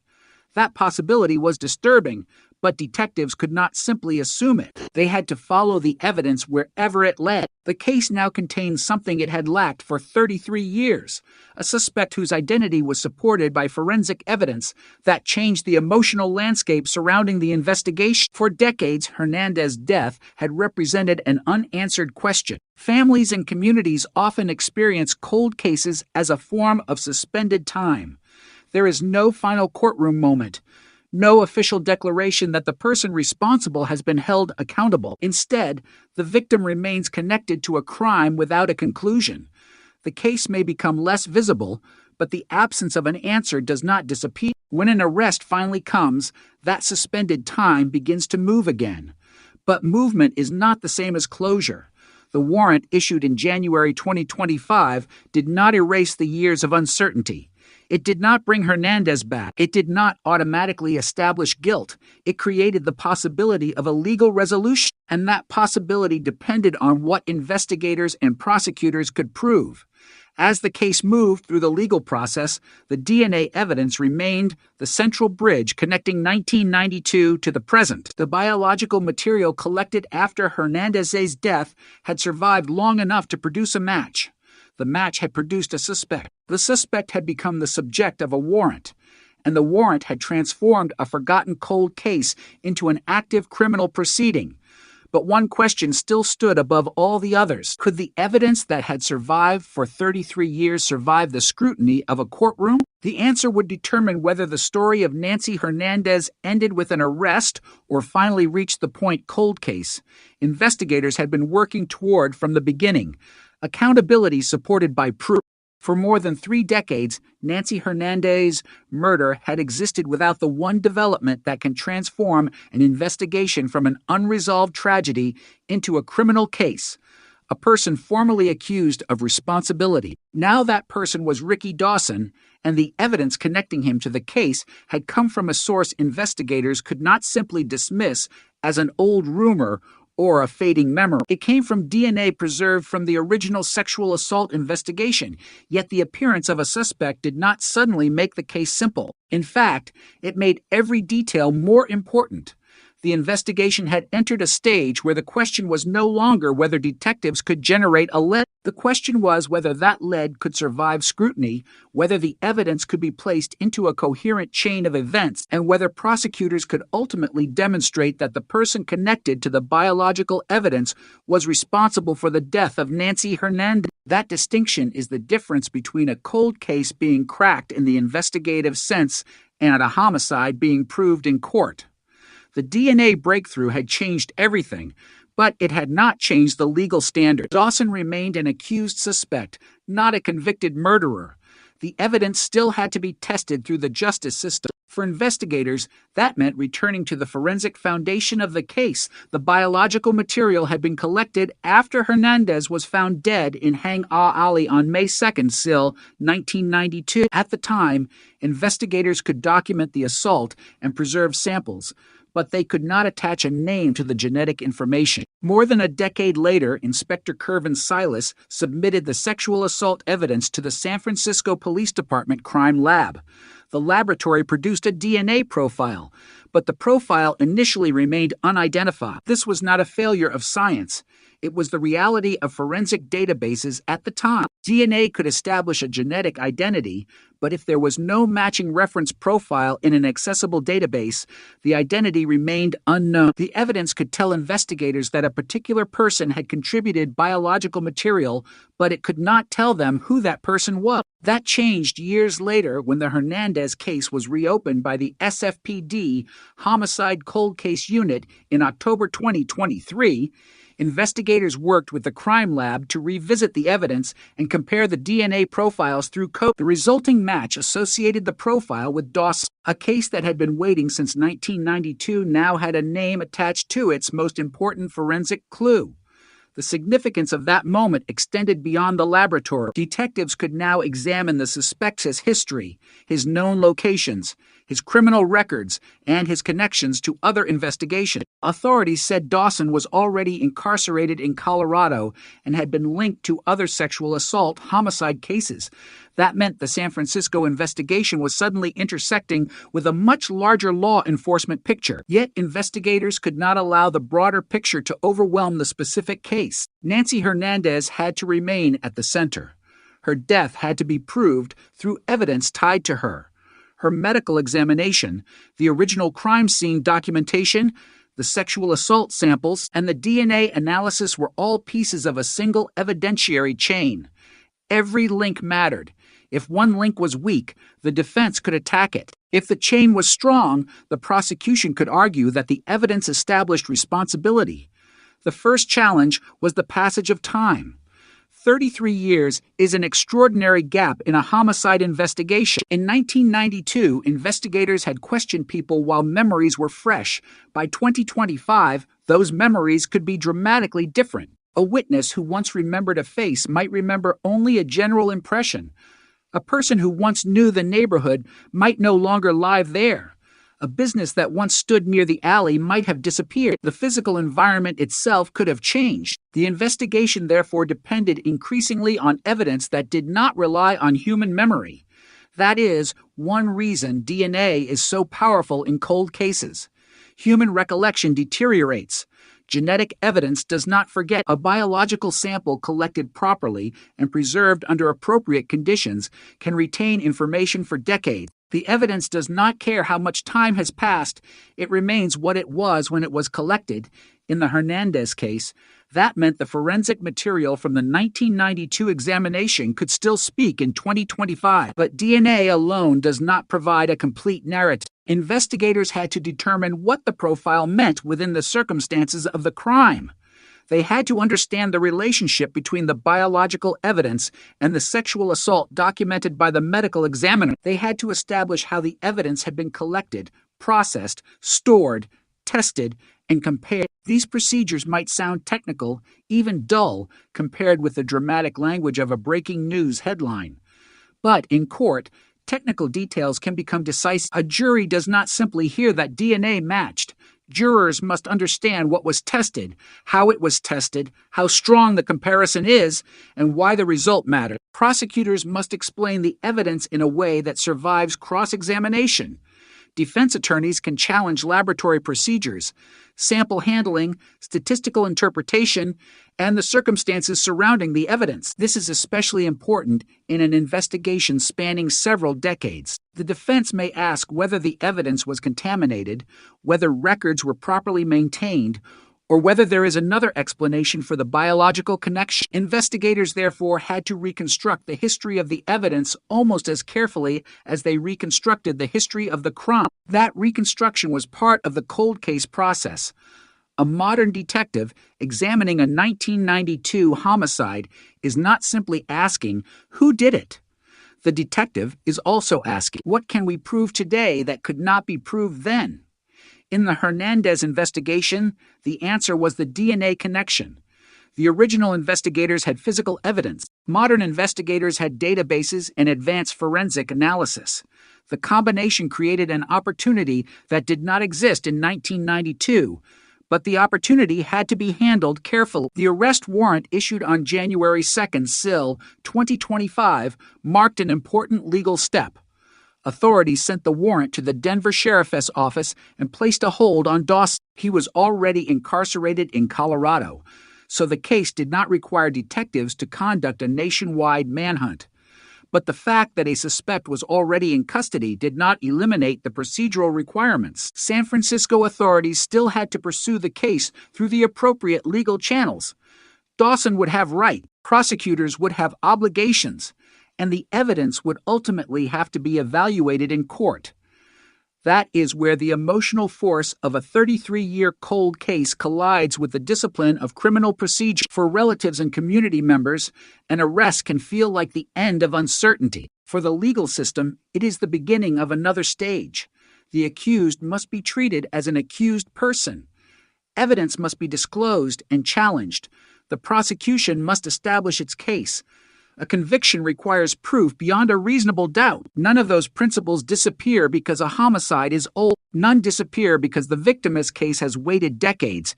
If anything, the extraordinary age of the case makes the process even more important. Every conclusion must be supported by evidence that can survive scrutiny. That is also why investigators could not simply rely on Dawson's alleged history elsewhere. Authorities said he had been linked to other sexual assault homicides in Florida, Washington, and Colorado. Those connections could be relevant investigative context, but they did not prove the Hernandez homicide. Each allegation had to be evaluated independently. A person's involvement in one case does not automatically establish involvement in another. Investigators, therefore, had to keep their focus on the evidence connected to Hernandez.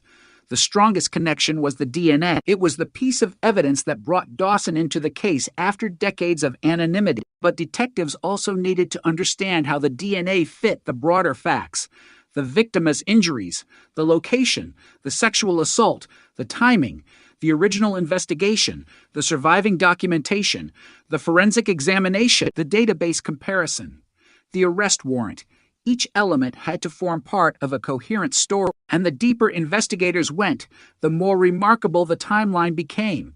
In 1992, Nancy Hernandez died in San Francisco and her killer remained unidentified.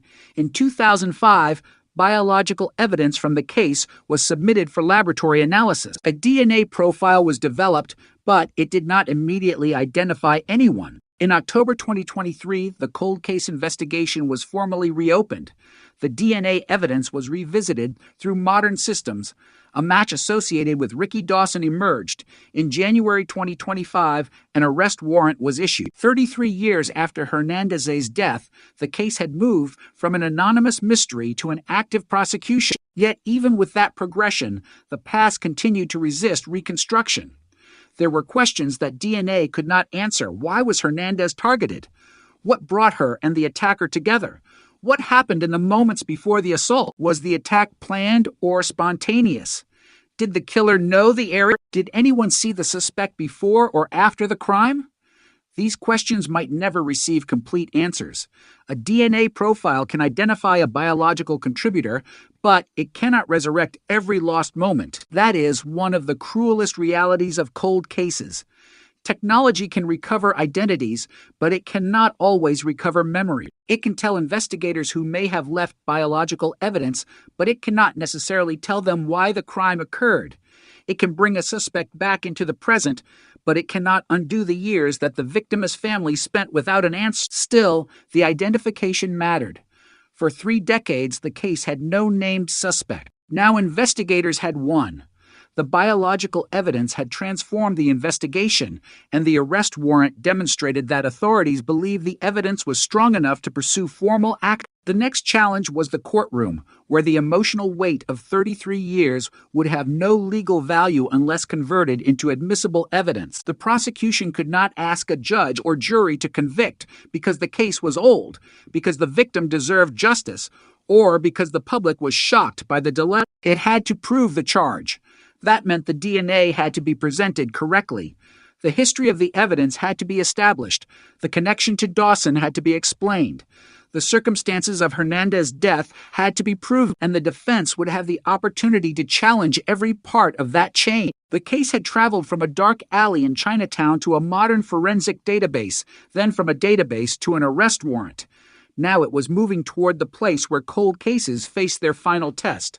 Not the headlines, not public opinion, not the mystery surrounding a name, a courtroom. And there, 33 years after Nancy Hernandez was found dead, the question would no longer be whether investigators had finally found someone connected to the evidence. The question would be whether they could prove that connection was the truth of what happened to her. The case had crossed a line that cold case investigators rarely reach without years of frustration. The evidence had produced a name, the name had produced a warrant, and the warrant had transformed a 33-year-old homicide into a living criminal proceeding.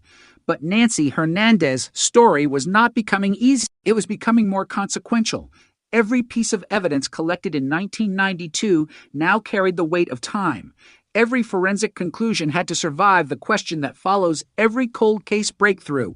Why should anyone believe this evidence? After so many years, the answer began with something investigators could not change. Nancy Hernandez had died on May 2nd, Sill, 1992. The medical examiner had documented the violence. The crime scene had been processed. Biological evidence had been collected. The case had been investigated. Nothing about the passage of time could erase those facts. What changed was the ability to connect the evidence to an individual. That connection led investigators to Ricky Dawson. But as the investigation moved forward, detectives had to resist the temptation to let the DNA answer every question. It could not. The forensic result was powerful because it gave investigators a specific person to investigate. But the homicide still required a complete evidentiary narrative. That meant looking beyond the laboratory and examining the man behind the profile. Dawson was already in custody in Colorado, meaning investigators did not have to locate him on the streets of San Francisco. His incarceration also meant that his movements and history could be examined through records that might not have existed in 1992. Detectives could study where he had lived, where he had traveled, what jurisdictions had previously encountered him, and how his DNA had entered the law enforcement system. The case was no longer an investigation into an unknown offender. It had become an investigation into whether one known individual could be connected to a specific crime committed more than 3 decades earlier. That distinction changed the nature of every question. In a contemporary investigation, detectives can often reconstruct a suspect's movements using digital records, surveillance footage, electronic transactions, communications, and other forms of information that did not exist in the same way in 1992. But the Hernandez homicide occurred before those systems became part of everyday life. There was no digital trail capable of simply illuminating the night. Investigators had to rely on the records that survived from the original investigation, and whatever information could now be obtained about Dawson. The passage of time had created a strange imbalance. The victim as forensic evidence remained scientifically useful, while much of the surrounding human context had become increasingly difficult to recover. DNA could survive. Memory could not be guaranteed.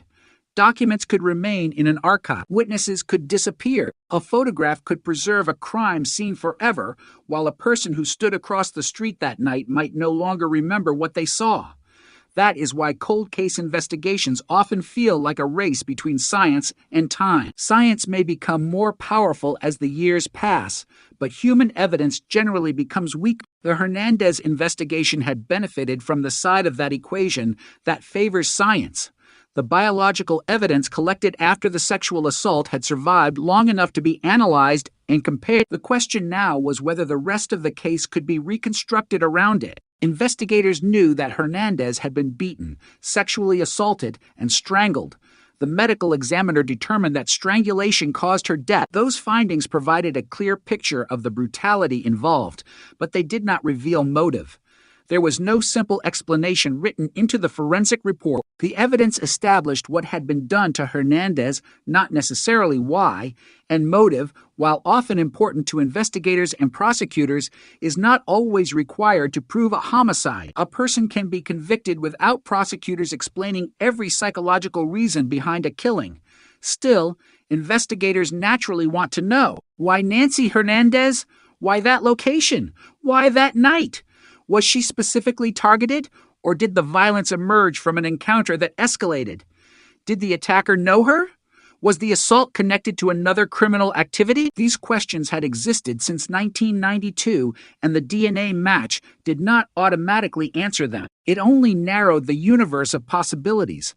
The man investigators now believed was connected to the biological evidence had his own history. Authorities said Dawson had been linked to other sexual assault homicides in multiple states. The geographic spread was striking. Panama City Beach, Seattle, Denver, San Francisco, different cities, different investigations. different years. The cases had their own facts and legal histories. Yet investigators now had a reason to examine whether the Hernandez homicide belonged within a larger pattern. That possibility could have enormous investigative value. Patterns can help detectives understand how a suspect may have operated, how he selected victims, how he traveled, or how he interacted with vulnerable people. But investigators also knew the danger of pattern-based assumptions. Similar crimes can look connected without actually being connected. A person can be accused in multiple cases and still require separate proof in each one. That meant the Hernandez investigation could not simply borrow conclusions from other jurisdictions. It had to establish its own evidence. The DNA was the critical starting point. It had connected Dawson to biological material recovered during the investigation. Now detectives needed to understand everything surrounding that connection. The process of forensic DNA comparison is technical, but its significance in this case was simple. Investigators had biological evidence from the original crime. They had a DNA profile. The profile had eventually been associated with Dawson through law enforcement databases. A 33-year-old unknown had become an identified suspect. That was the breakthrough, but it was also the moment when the case became vulnerable to scrutiny. Defense attorneys would have every reason to examine the forensic evidence in detail. How was the sample collected? How was it preserved? What laboratory procedures were used? What exactly did the DNA result demonstrate? Was the profile complete or partial? How statistically significant was the match? Were there alternative explanations? The public rarely sees these questions when a cold case arrest makes the news. Headlines compress decades of investigative work into a single sentence. DNA links prisoner to murder. Cold case solved. Suspect arrested. But behind those headlines are hours of laboratory work, legal review, records analysis, and questions that cannot be answered with a dramatic soundbite. The investigators working Nancy Hernandez's case had to build something more durable than a headline. They had to build a case. That process also required them to understand what the original detectives had done correctly. The work of Harry Walwyn and Ora Ginther, who investigated the homicide in 1992, became more important with every passing year. Their investigation had produced the evidence that modern detectives were now using. Had that evidence not been collected and preserved, there might have been nothing for the cold case unit to test decades later. This is one of the most overlooked elements of forensic breakthroughs. The technology may be new, but the evidence is often old. Modern investigators can only work with what earlier investigators preserved. The Hernandez case therefore became a story spanning generations of detectives. The original investigators confronted a violent homicide with the tools of 1992. Inspector Kervin Silas later submitted the sexual assault evidence to the crime lab in 2005. Years after that, the Homicide Cold Case Unit reopened the investigation in 2023. Different investigators, different technology, different eras, but one continuous case file. Each generation inherited what the previous one had left behind, and eventually the chain produced the result that had seemed impossible for so long. A DNA connection, a name, an arrest warrant. The January 2nd SIL 2025 warrant marked the point when the case became publicly visible again. Authorities sent the warrant to Denver, where Dawson was already being held. A hold was placed on him. For the first time in more than 3 decades, the state had taken a formal legal step against a specific person in connection with Hernandez's death. Yet the legal process remained only beginning. Dawson was entitled to contest the allegation. The prosecution would have to present evidence. The court would have to consider the charges according to law. The public might believe the mystery had been solved, but legally, the word solved required caution. A cold case can be considered solved by investigators when they identify a suspect and establish sufficient evidence to make an arrest. A criminal case is resolved only through the legal process. That distinction became increasingly important as Dawson's case moved forward. The Hernandez investigation had already survived the most difficult enemy of all. But time had also created new complications. The evidence had to be authenticated. Records had to be located. Investigators had to explain what had happened between 1992 and the eventual DNA match. Prosecutors had to demonstrate that the case had not simply been assembled around a convenient suspect after the fact. Every step had to connect. The evidence from the victim had to connect to the DNA. The DNA had to connect to Dawson. The circumstances of the crime had to support the interpretation of that connection, and the totality of the evidence had to support the charge. It was no longer enough to say that the case had a name. The case needed proof. Meanwhile, the community surrounding the original crime had continued to exist through all those years. Chinatown had changed, but the location of the homicide remained part of San Francisco's physical landscape. People who passed through Hang Aw Alley decades later might have known nothing about the woman whose life ended there. They might have walked through the area without ever hearing the name Nancy Hernandez. That is another haunting reality of old homicides. The physical world can continue after the crime, almost indifferent to it. Buildings remain, streets remain, businesses open and close. Thousands of people pass through the same spaces, but for the victim's story, one moment remains permanently fixed. May 2nd, Sill, 1992. The date of the killing, the date that transformed Nancy Hernandez from a living person into the center of an investigation. 33 years later, the investigation had returned to the public eye. Yet there was still something missing. The DNA had supplied a connection, but the full story of the night remained incomplete. The investigation had identified a suspect, but it had not recovered every lost detail. The arrest warrant had created legal momentum, but it had not delivered a verdict. And the questions that had haunted the case for decades had not disappeared. They had simply become more focused. If Ricky Dawson was responsible, how did he come into Hernandez's life? What brought him to that alley? What happened in the moments leading up to the assault? And could the surviving evidence establish the sequence of events strongly enough to transform a decades-old forensic connection into a final judicial finding? The case had survived for 33 years because the evidence refused to disappear. Now it would have to survive something even more demanding: the scrutiny of the justice system. The cold case had reached a point where the silence of 33 years was finally being replaced by legal questions, and those questions were more difficult than the headlines suggest. For decades, Nancy Hernandez's death had been an unresolved homicide. Then the DNA evidence produced a connection to Ricky Dawson, and San Francisco authorities moved toward prosecution. But once a suspect is identified, the investigation changes character. Detectives are no longer searching blindly through an enormous universe of possibility. They are testing a specific theory against every surviving piece of evidence. Every fact that supports the theory matters.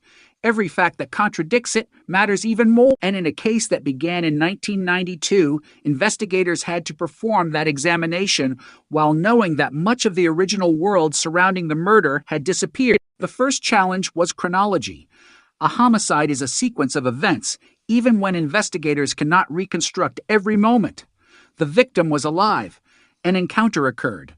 Violence followed. The victim died. Evidence remained. The suspect, if identified, had to be connected to that sequence. DNA could establish an important biological connection, but investigators still had to place that connection within the timeline. The evidence collected during the sexual assault examination was not a random object discovered years later. It came from the investigation immediately following Hernandez's death. That fact gave it particular importance. The forensic material was connected directly to the medical examination performed after the killing when investigators were documenting the violence inflicted upon the victim. The medical examiner determined that Hernandez had been beaten, sexually assaulted, and strangled. Her cause of death was strangulation. Those findings created the physical foundation of the homicide investigation. The DNA profile generated from the sexual assault evidence created the forensic foundation. When that profile eventually matched Dawson through CODIS, the two foundations began to intersect, but investigators still needed to understand how strong that intersection was. Cold case detectives are often forced to work backward in a new homicide. They start with the crime and move forward toward a suspect. In a case more than 30 years old, they may start with a suspect and move backward toward the crime, asking whether the available evidence can place that person inside the story. That was now the task facing investigators. Dawson was already incarcerated in Colorado. His criminal history was already known to law enforcement. Authorities said he had been linked to other sexual assault homicides, but none of those facts could substitute for the evidence in the Hernandez case. The detectives needed to keep asking the same question: what specifically connects Dawson to Nancy Hernandez? The DNA provided the most important answer, but investigators also had to examine the circumstances surrounding the evidence. They had to confirm the chain of custody. They had to understand the laboratory work. They had to establish that the profile had been generated from evidence associated with Hernandez's sexual assault. They had to determine how the database comparison was made and what it meant. These are the details that rarely appear in a dramatic headline, but often determine whether a cold case prosecution succeeds. A case can look overwhelming in public and still encounter serious challenges in court if the evidence is not properly documented. The Hernandez investigation therefore became an exercise in reconstruction. Detectives were rebuilding a case that had been created by another generation of investigators. They had to understand what had been collected in 1992. What had been tested in 2005, what had remained unidentified, and what changed when the case was reopened in 2023. The timeline itself told a remarkable story. In 1992, investigators collected the evidence. In 2005, the sexual assault evidence was submitted to the crime lab. The DNA profile remained without an identified suspect. Then, in October 2023, the Homicide Cold Case Unit formally reopened the investigation. Investigators revisited the forensic evidence and used CODIS to compare the available DNA profile. The profile was associated with Dawson. In January 2025, an arrest warrant was issued. A hold was placed through the Denver Sheriff's Office. 33 years of investigative uncertainty had been transformed into a formal accusation, but the case still had to move through the courts. The difference between accusation and proof was now impossible to ignore. Dawson was not convicted simply because the DNA pointed investigators toward him. He had legal rights, and the prosecution had the burden of proof. That is particularly important in a case that has attracted attention because of alleged connections to other homicides. Authorities said Dawson had been linked to sexual assault killings in Panama City Beach, Seattle, and Denver. Those cases may have influenced investigators' understanding of his background, but the Hernandez homicide remained a separate matter. The prosecution could not simply tell a jury that Dawson had been accused elsewhere and expect that to establish guilt in San Francisco. The evidence had to stand on its own. This is where the cold case investigation became less like a mystery story and more like forensic reconstruction. Detectives had to examine the old reports. They had to verify the original finding. They had to review the medical examiner's conclusions. They had to establish what the sexual assault evidence contained. They had to verify the laboratory results. They had to identify how the DNA profile was connected to Dawson. And they had to determine what additional evidence, if any, could strengthen that connection. Each step had a purpose. Each step reduced uncertainty. The investigation was not simply trying to answer who might have been involved. It was trying to build a chain of evidence strong enough to survive a legal challenge. The passage of time also made the emotional dimension of the case impossible to ignore. A homicide that remains unresolved for 3 decades does not exist only in police files. It exists in the memories of people connected to the victim. It exists in the community. It exists in the absence of an ending. For years, Nancy Hernandez's death had remained a story without a final chapter. There had been no courtroom confrontation, no conviction, no sentence, no judicial finding that the person responsible had been identified. Instead, there had been uncertainty. When the DNA match emerged, that uncertainty changed. But it did not vanish. An identified suspect can provide hope, but hope is not closure. Families can hear the word arrest and still know that the legal process has not finished. A warrant can create a sense of movement while leaving the ultimate question unanswered. The Hernandez case therefore entered a delicate period. Investigators had to communicate the breakthrough without overstating what the evidence had established. The public wanted certainty. The law demanded caution. The phrase cold case solved could suggest that a court had already decided what happened when, in reality, the investigation had produced a suspect and an evidentiary basis for prosecution. The distinction was not merely technical. It protected the integrity of the case. It also protected the rights of the accused. The legal system does not operate according to the emotional demand for a satisfying ending. It operates according to evidence and procedure. That meant the DNA evidence would be examined in a different environment now. In the laboratory, it could produce a profile and a comparison in court. That comparison would become subject to questions. Experts might be asked to explain the science. Defense attorneys could challenge the interpretation.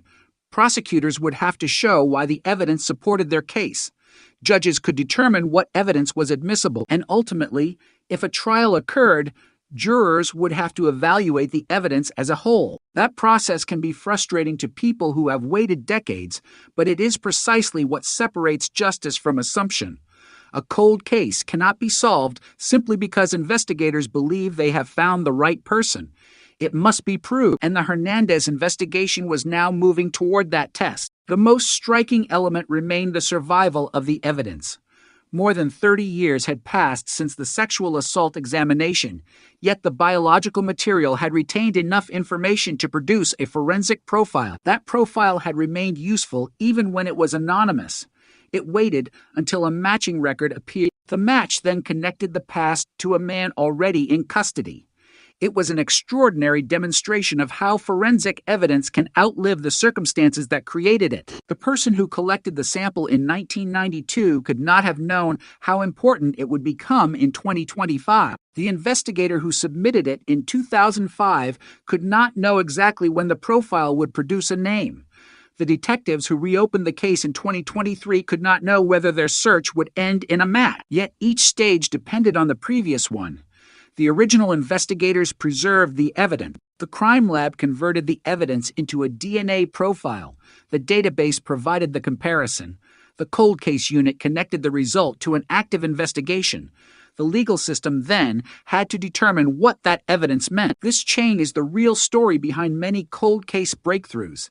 It is not one detective solving a mystery overnight. It is a succession of decisions made over decades, sometimes by people who never meet and never know that their work will eventually connect. In Hernandez's case, the chain remained intact, but the investigation still faced unanswered questions. The DNA could connect Dawson to the sexual assault evidence, but what about the rest of the crime? Could investigators reconstruct the circumstances strongly enough to establish that the same person was responsible for the beating and strangulation? Was there additional evidence preserved from the original scene? Were there witnesses whose information could still be recovered? Could Dawson's history help establish a timeline without improperly influencing the specific case? And most importantly, could the prosecution transform the forensic connection into proof of guilt beyond a reasonable doubt? Those questions would shape the next stage of the case. The arrest warrant had opened the legal door, but what lay beyond it was uncertain. For the first time since 1992, Nancy Hernandez's homicide was no longer trapped in the past. It had entered the present, yet the present could not simply rewrite the past. Investigators had to prove what the evidence had preserved, not what people wished it had preserved.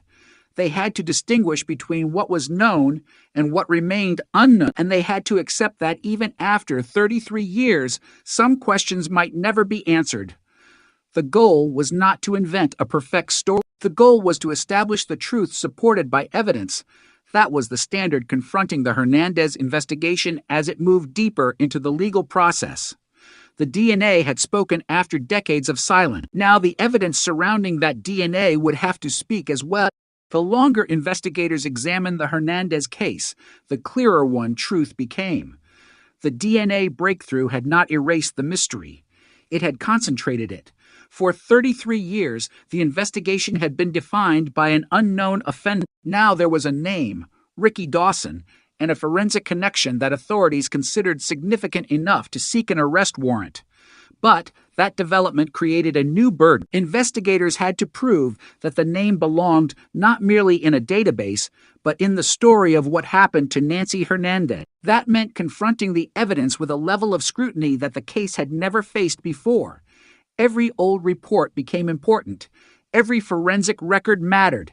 Every surviving detail from the original investigation had to be reconsidered. The homicide had begun in 1992 as a crime scene. By 2025, it had become an archaeological investigation into the past.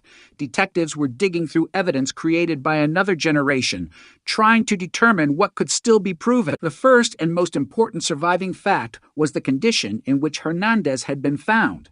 She had suffered severe violence. The medical examiner determined that she had been beaten, sexually assaulted, and strangled, with strangulation identified as the cause of death.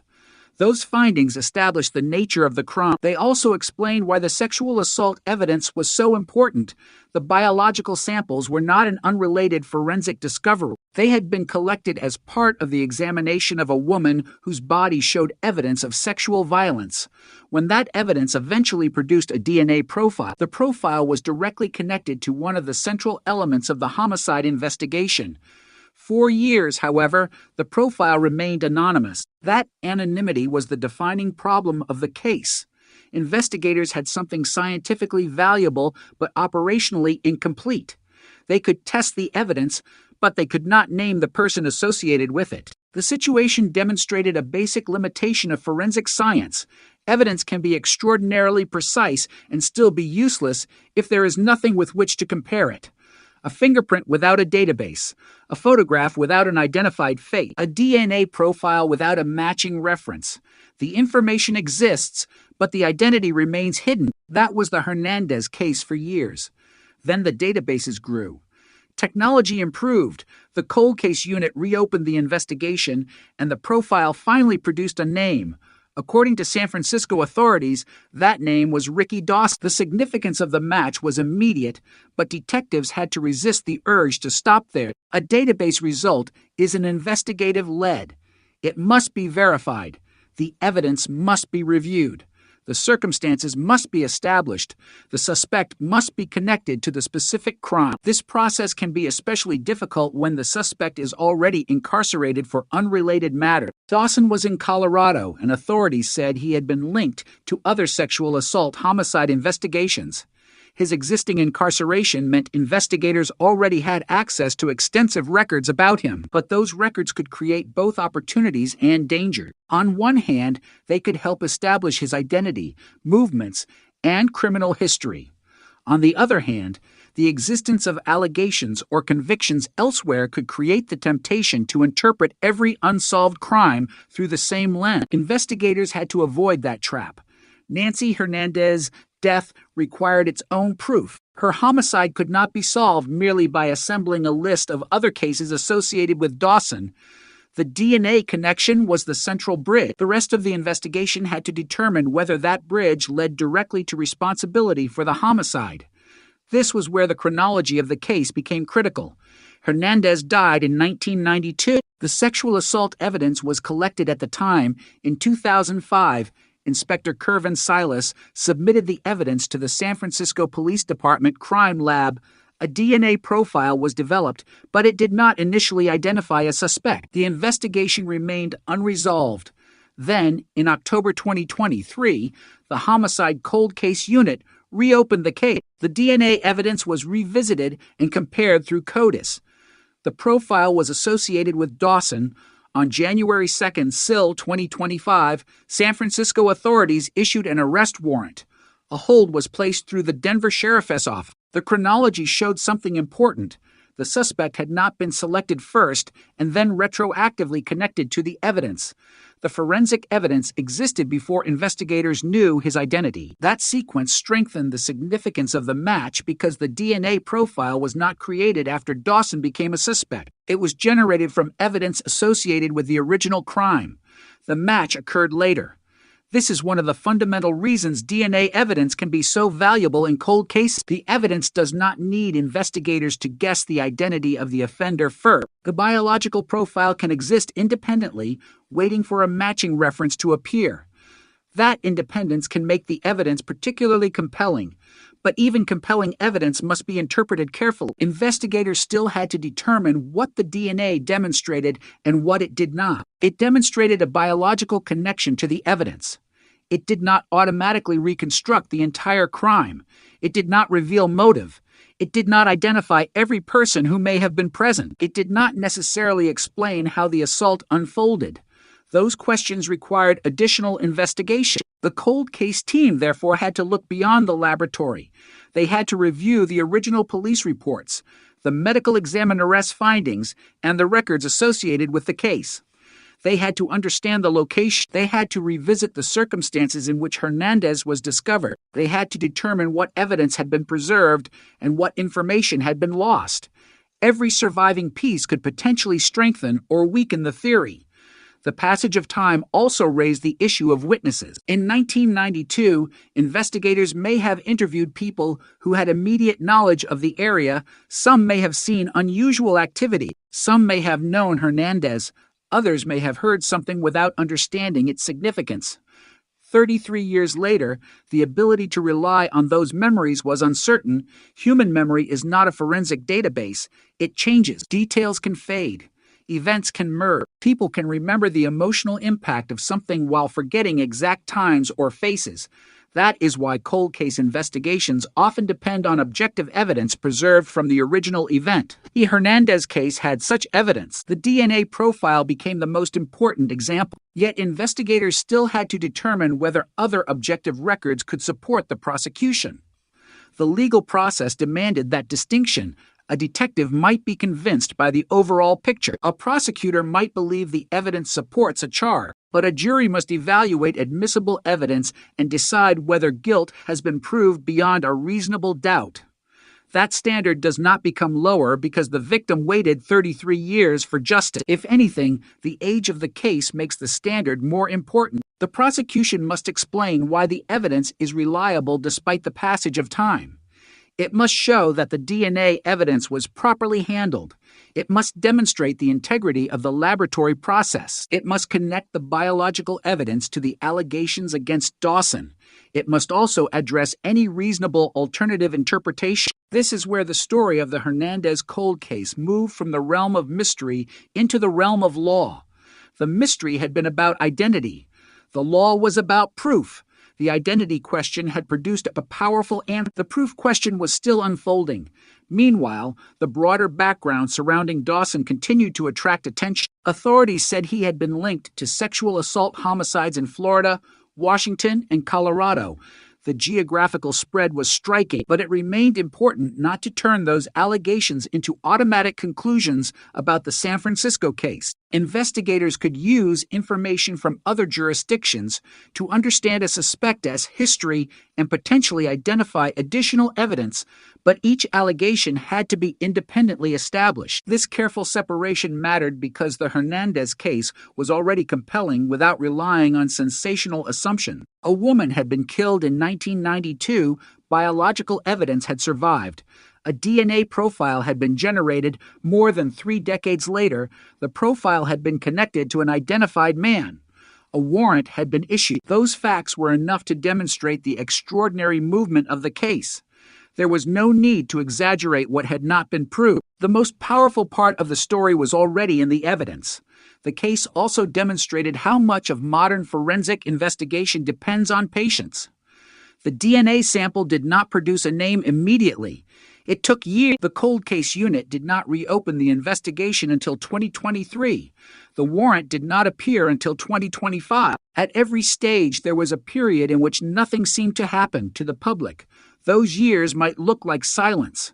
To investigators, they were part of the reality of unresolved homicide work. A cold case can require repeated testing, new databases, new technology, new personnel, and new investigative approaches before one old piece of evidence finally becomes useful. The Hernandez case was an example of that process. The breakthrough did not come from a newly discovered object. It came from an old piece of evidence that had finally found a match. That is what made the case so haunting. The answer had potentially existed in microscopic form since the night of the murder. The evidence did not need to be discovered. It needed to be recognized, and recognition came decades later. Yet even with the suspect identified, there was another question that could not be ignored. Why did the case remain unresolved for so long? Part of the answer was technological. DNA databases in 1992 could not perform the kind of nationwide comparisons that became possible later. Part of the answer was the simple reality of time. Witnesses disappear. Records become harder to locate. Investigators retire. Resources shift toward newer crimes. A homicide that lacks an identifiable suspect can slowly move down the list of active priority. But the existence of a cold case does not mean the victim stopped mattering. It means the available evidence was not enough to produce a legally sustainable identification at that time. Hernandez's case remained in that state until the forensic evidence and modern investigative resources finally converged. The convergence produced Dawson's name. It produced an arrest warrant. It produced renewed public attention, but it did not produce a verdict. That final distinction remained essential. At this stage, the correct description was not that a court had declared Dawson responsible, it was that authorities had identified him as a suspect and pursued charges based on the evidence available. The justice system still had to determine what that evidence meant. For Hernandez, the difference between accusation and conviction was more than a legal technicality. It represented the final distance between an investigation and closure. 33 years earlier, her death had created a question with no answer. Now the question had narrowed to one man, but the final answer still belonged to the court. The name that had been absent from Nancy Hernandez's case for more than 3 decades was now attached to a formal accusation, but the passage from suspicion to justice was still unfinished. For investigators, the DNA connection had been the breakthrough.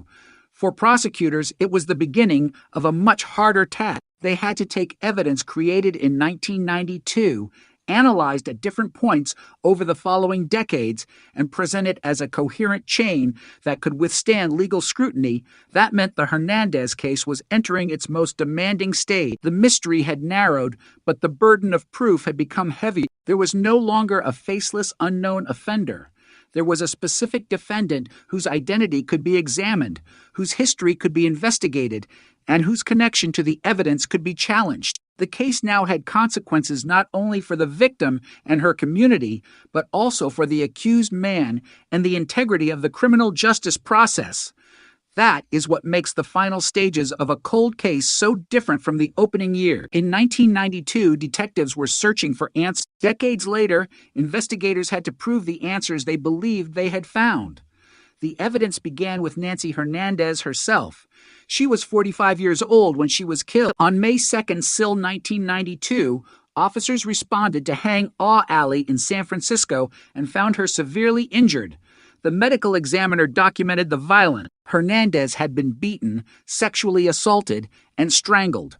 Her death was ruled a homicide, with strangulation identified as the cause. Those findings established the seriousness of the crime from the beginning. There was no uncertainty about whether a violent act had occurred. The uncertainty concerned who was responsible. That question remained unanswered through the original investigation and for years afterward. Yet the investigators had preserved something that would ultimately become critical: evidence from the sexual assault examination. The samples were not collected with the knowledge that they would become the centerpiece of an investigation 30 years later. They were collected because investigators were documenting a crime. That distinction became one of the most important facts in the later prosecution. The evidence existed independently of Ricky Dawson. It was created before investigators knew his name. When Inspector Kervin Silas submitted the sexual assault evidence to the San Francisco Police Department Crime Lab in 2005, the objective was to see what forensic information could be extracted. A DNA profile was developed, but it did not immediately produce an identified suspect. The profile remained effectively anonymous. It could describe a biological contributor, but it could not name him. Then years passed again. The case remained unresolved. The DNA profile existed in the background, waiting for a comparison that had not yet arrived. When the Homicide Cold Case Unit reopened the investigation in October 2023, investigators had a new opportunity. The old evidence could be examined through modern systems, and the DNA could be compared through. That comparison produced the connection to Ricky Dawson. The importance of that sequence was enormous. The DNA did not become associated with Dawson because investigators first decided he was their suspect and then searched for evidence. Instead, the forensic profile existed first.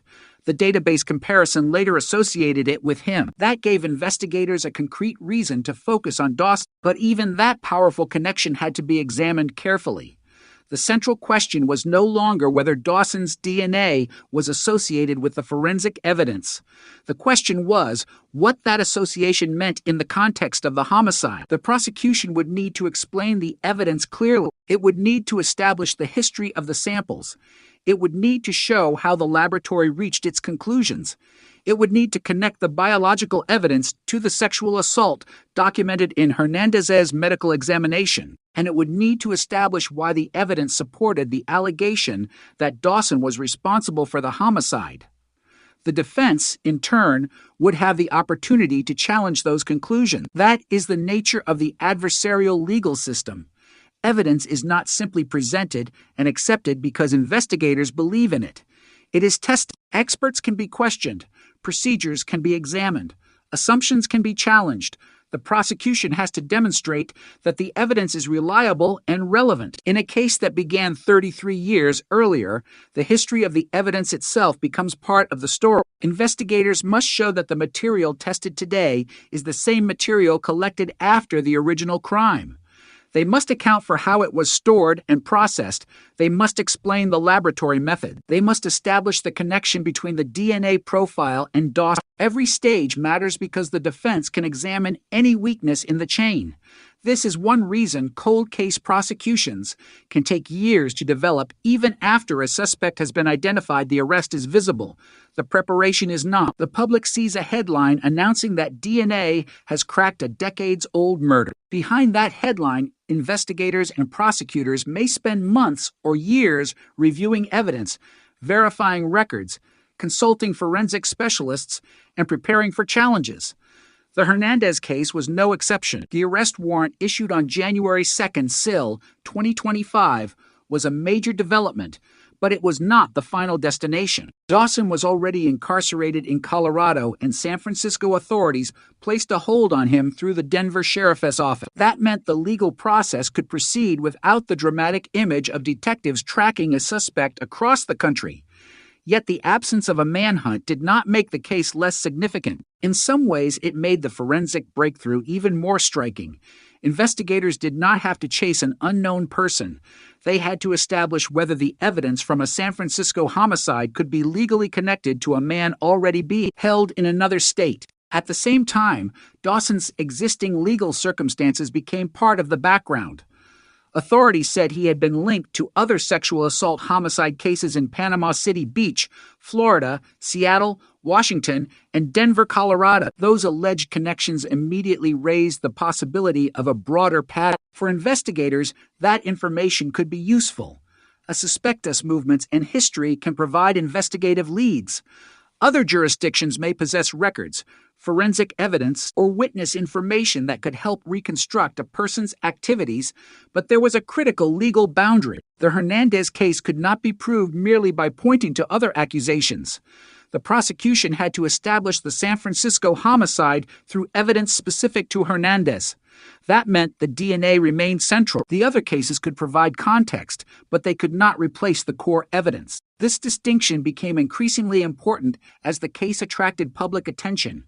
A 33-year-old murder connected to a prisoner through DNA was already a powerful story. Add allegations involving other states, and the narrative becomes even more sensational. But the facts had to remain separated from speculation. The most responsible way to understand the case was to follow the evidence one step at a time.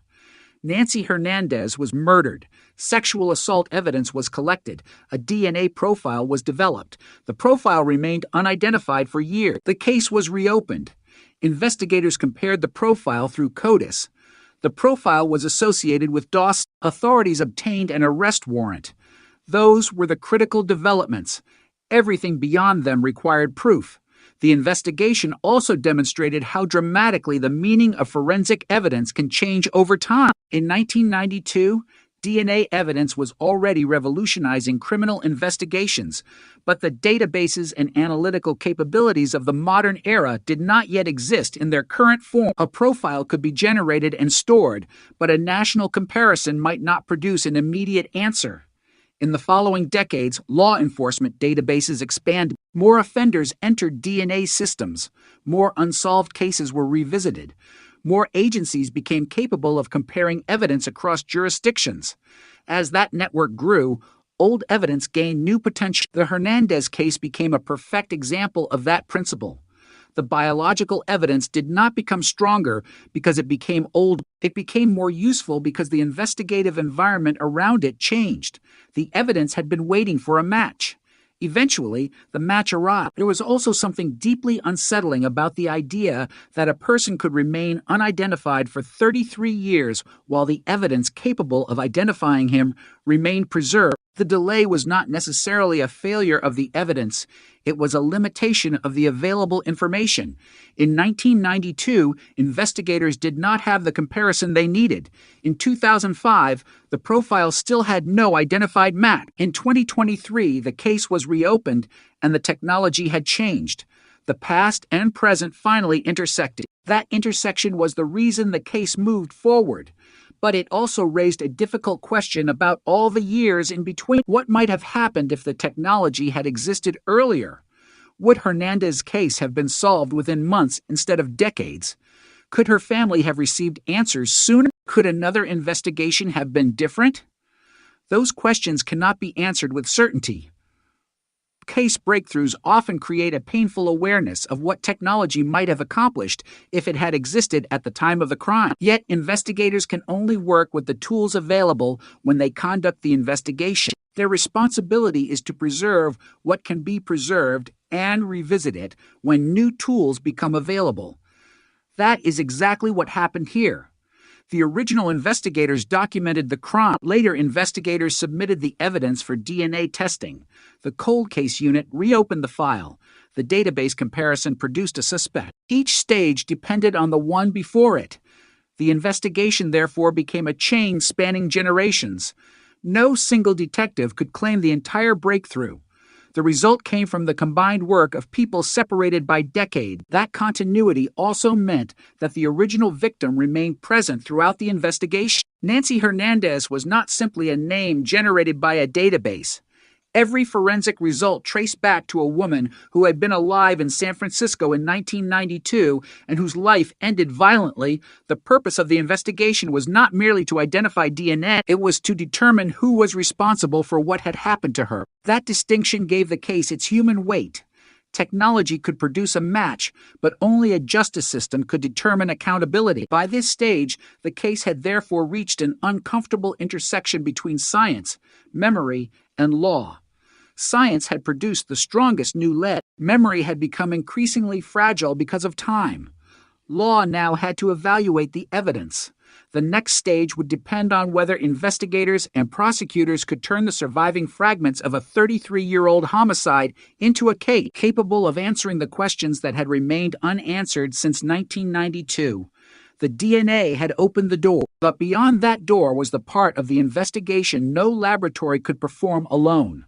Reconstructing the crime, establishing the evidence, confronting the defense, and allowing the courts to decide what the evidence ultimately proved. For Nancy Hernandez, the wait had already lasted more than a generation. The investigation had finally moved, but movement was not yet closure. The name Ricky Dawson had entered the case. Now the legal system had to determine whether that name belonged at the end of the story. The silence surrounding Nancy Hernandez's death had finally been broken, but the first sound after 33 years was not a confession. It was a courtroom. In July 2026, Ricky Dawson was brought back to San Francisco to face the murder charge that had been waiting for him since the DNA breakthrough more than a year earlier. The man investigators had identified through forensic evidence was no longer simply a suspect being held in another state.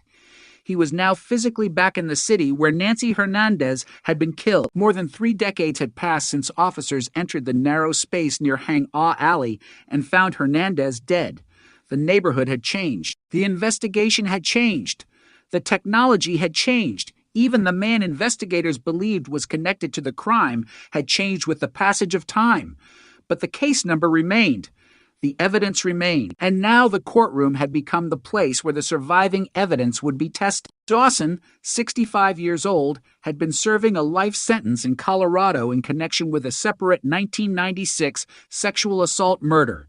His return to California came only after that Colorado case reached its own conclusion. In March 2026, a Denver jury convicted Dawson of first-degree murder in the killing of Terry Turachak, and in April, he was sentenced to 2 consecutive life sentences without the possibility of parole. That conviction was separate from the Hernandez case. It did not establish Dawson's guilt in San Francisco, but it meant that when California authorities finally moved forward, they were dealing with a man who was already serving a life sentence for another homicide. The legal history surrounding Dawson had become extensive, but prosecutors in San Francisco still had to prove their own case. The Hernandez charge stood on its own. The DNA evidence connecting Dawson to the sexual assault evidence was central, but the prosecution could not simply rely on his conviction in another state. The case had to return to May 2nd, SIL 1992, to the evidence connected specifically to Nancy Hernandez. That evidence began with the scene itself. Hernandez had been found inside a utility corridor near Hang Ah Alley in Chinatown. She was badly beaten. She had been sexually assaulted. She had been strangled. The forensic examination established that strangulation caused her death. The brutality was documented, but the identity of the offender remained unknown. The biological evidence collected during the sexual assault examination became the most important surviving clue. In 2005, those samples were submitted to the San Francisco Police Department Crime Lab. The resulting DNA profile did not immediately identify a suspect. The profile existed without a name. Then, years later, the Cold Case Unit reopened the investigation on October 11th, SIL 2023. Investigators returned to the case. They examined the DNA profiles and entered them into CODIS. The system produced a match associated with Dawson. That discovery led to the arrest warrant issued on January 2nd, SIL 2025. At that point, investigators believed they had finally identified the person connected to the evidence, but the legal system moved at a different speed. Dawson was already facing the Denver murder case, and California authorities had to wait. The warrant remained active. A hold was placed on him. The San Francisco case remained open, the evidence remained intact, and the clock continued to move. Then came the Colorado conviction. Dawson's legal situation changed again. He was no longer simply awaiting trial in Denver. He had been convicted and sentenced. That cleared the way for the next stage of the California case. The man whose DNA had connected him to a 33-year-old San Francisco homicide could now be transported back to the city. For investigators, it was the physical return of a case that had existed mostly on paper for decades. The suspect was coming back, but the victim could not. That fact remained the emotional center of the story. Nancy Hernandez had never had the opportunity to see the investigation reach this point. She had never heard the name of the person now accused in connection with her death. She had never seen the DNA evidence that would eventually become central to the case. She had never known that a sample collected after her death would survive for decades and eventually produce a match. The investigation had continued without her. That is the cruel reality of every cold case. The victim remains fixed in the past while the investigation moves forward through generations. In July 2026, that investigation finally entered a San Francisco courtroom. Prosecutors charged Dawson with murder along with special circumstances allegations involving a prior murder conviction, rape, and sodomy. Dawson was arraigned on July 20th and pleaded not guilty. His plea was a formal rejection of the charges, and legally the case remained unresolved. No verdict had been reached. No court had declared him guilty of Nancy Hernandez. A judge ordered him held without bail, and another court date was scheduled for July 30th. The language surrounding the case now had to become more precise than ever. For years, headlines could describe an unidentified killer. Then they could describe a suspect. Then a DNA match. Then an arrest warrant. Now there was an accused defendant standing before a court. Each stage carried a different legal meaning. The phrase cold case solved had become increasingly complicated. Investigators had solved an important part of the mystery by identifying a suspect. But the ultimate question of guilt remained for the legal system. This distinction was particularly important because the DNA evidence, while powerful, had to be presented within the full context of the case. Prosecutors alleged that biological evidence collected from Hernandez matched Dawson. That evidence had been preserved from the original investigation and later compared through code, but a jury would ultimately have to determine what the evidence established. The prosecution would have to explain the forensic testing. The defense would have the opportunity to challenge it. Experts could be questioned. The chain of custody could be examined. The circumstances of the evidence could be scrutinized. The age of the case could become an important issue. More than 30 years had passed between the crime and the prosecution. That enormous gap created questions that would not exist in a recent homicide. How had the evidence been stored? What records remained? Who handled the samples? What did the original investigation establish? Which witnesses were still available? Which memories had survived? These questions did not necessarily weaken the DNA evidence, but they demonstrated why a cold case prosecution requires more than a dramatic forensic discovery. It requires reconstruction. The prosecution must rebuild the case so that a judge and jury can understand what happened and why the evidence points toward the accused. The defense, meanwhile, has the right to examine every part of that reconstruction. The legal system cannot simply convert an investigative theory into a conviction. That process was now beginning in San Francisco. The courtroom was also the place where Dawson's broader history would have to be carefully separated from the Hernandez allegation. Authorities had linked him to several other sexual assault homicides. In Colorado, he had been convicted in the Turachok case. In Florida, he had a prior murder conviction involving sexual assault. Investigators had also connected his DNA to another unsolved Seattle homicide, although he had not been charged in that case. These facts created an alarming background, but the Hernandez prosecution still had to establish its own evidence.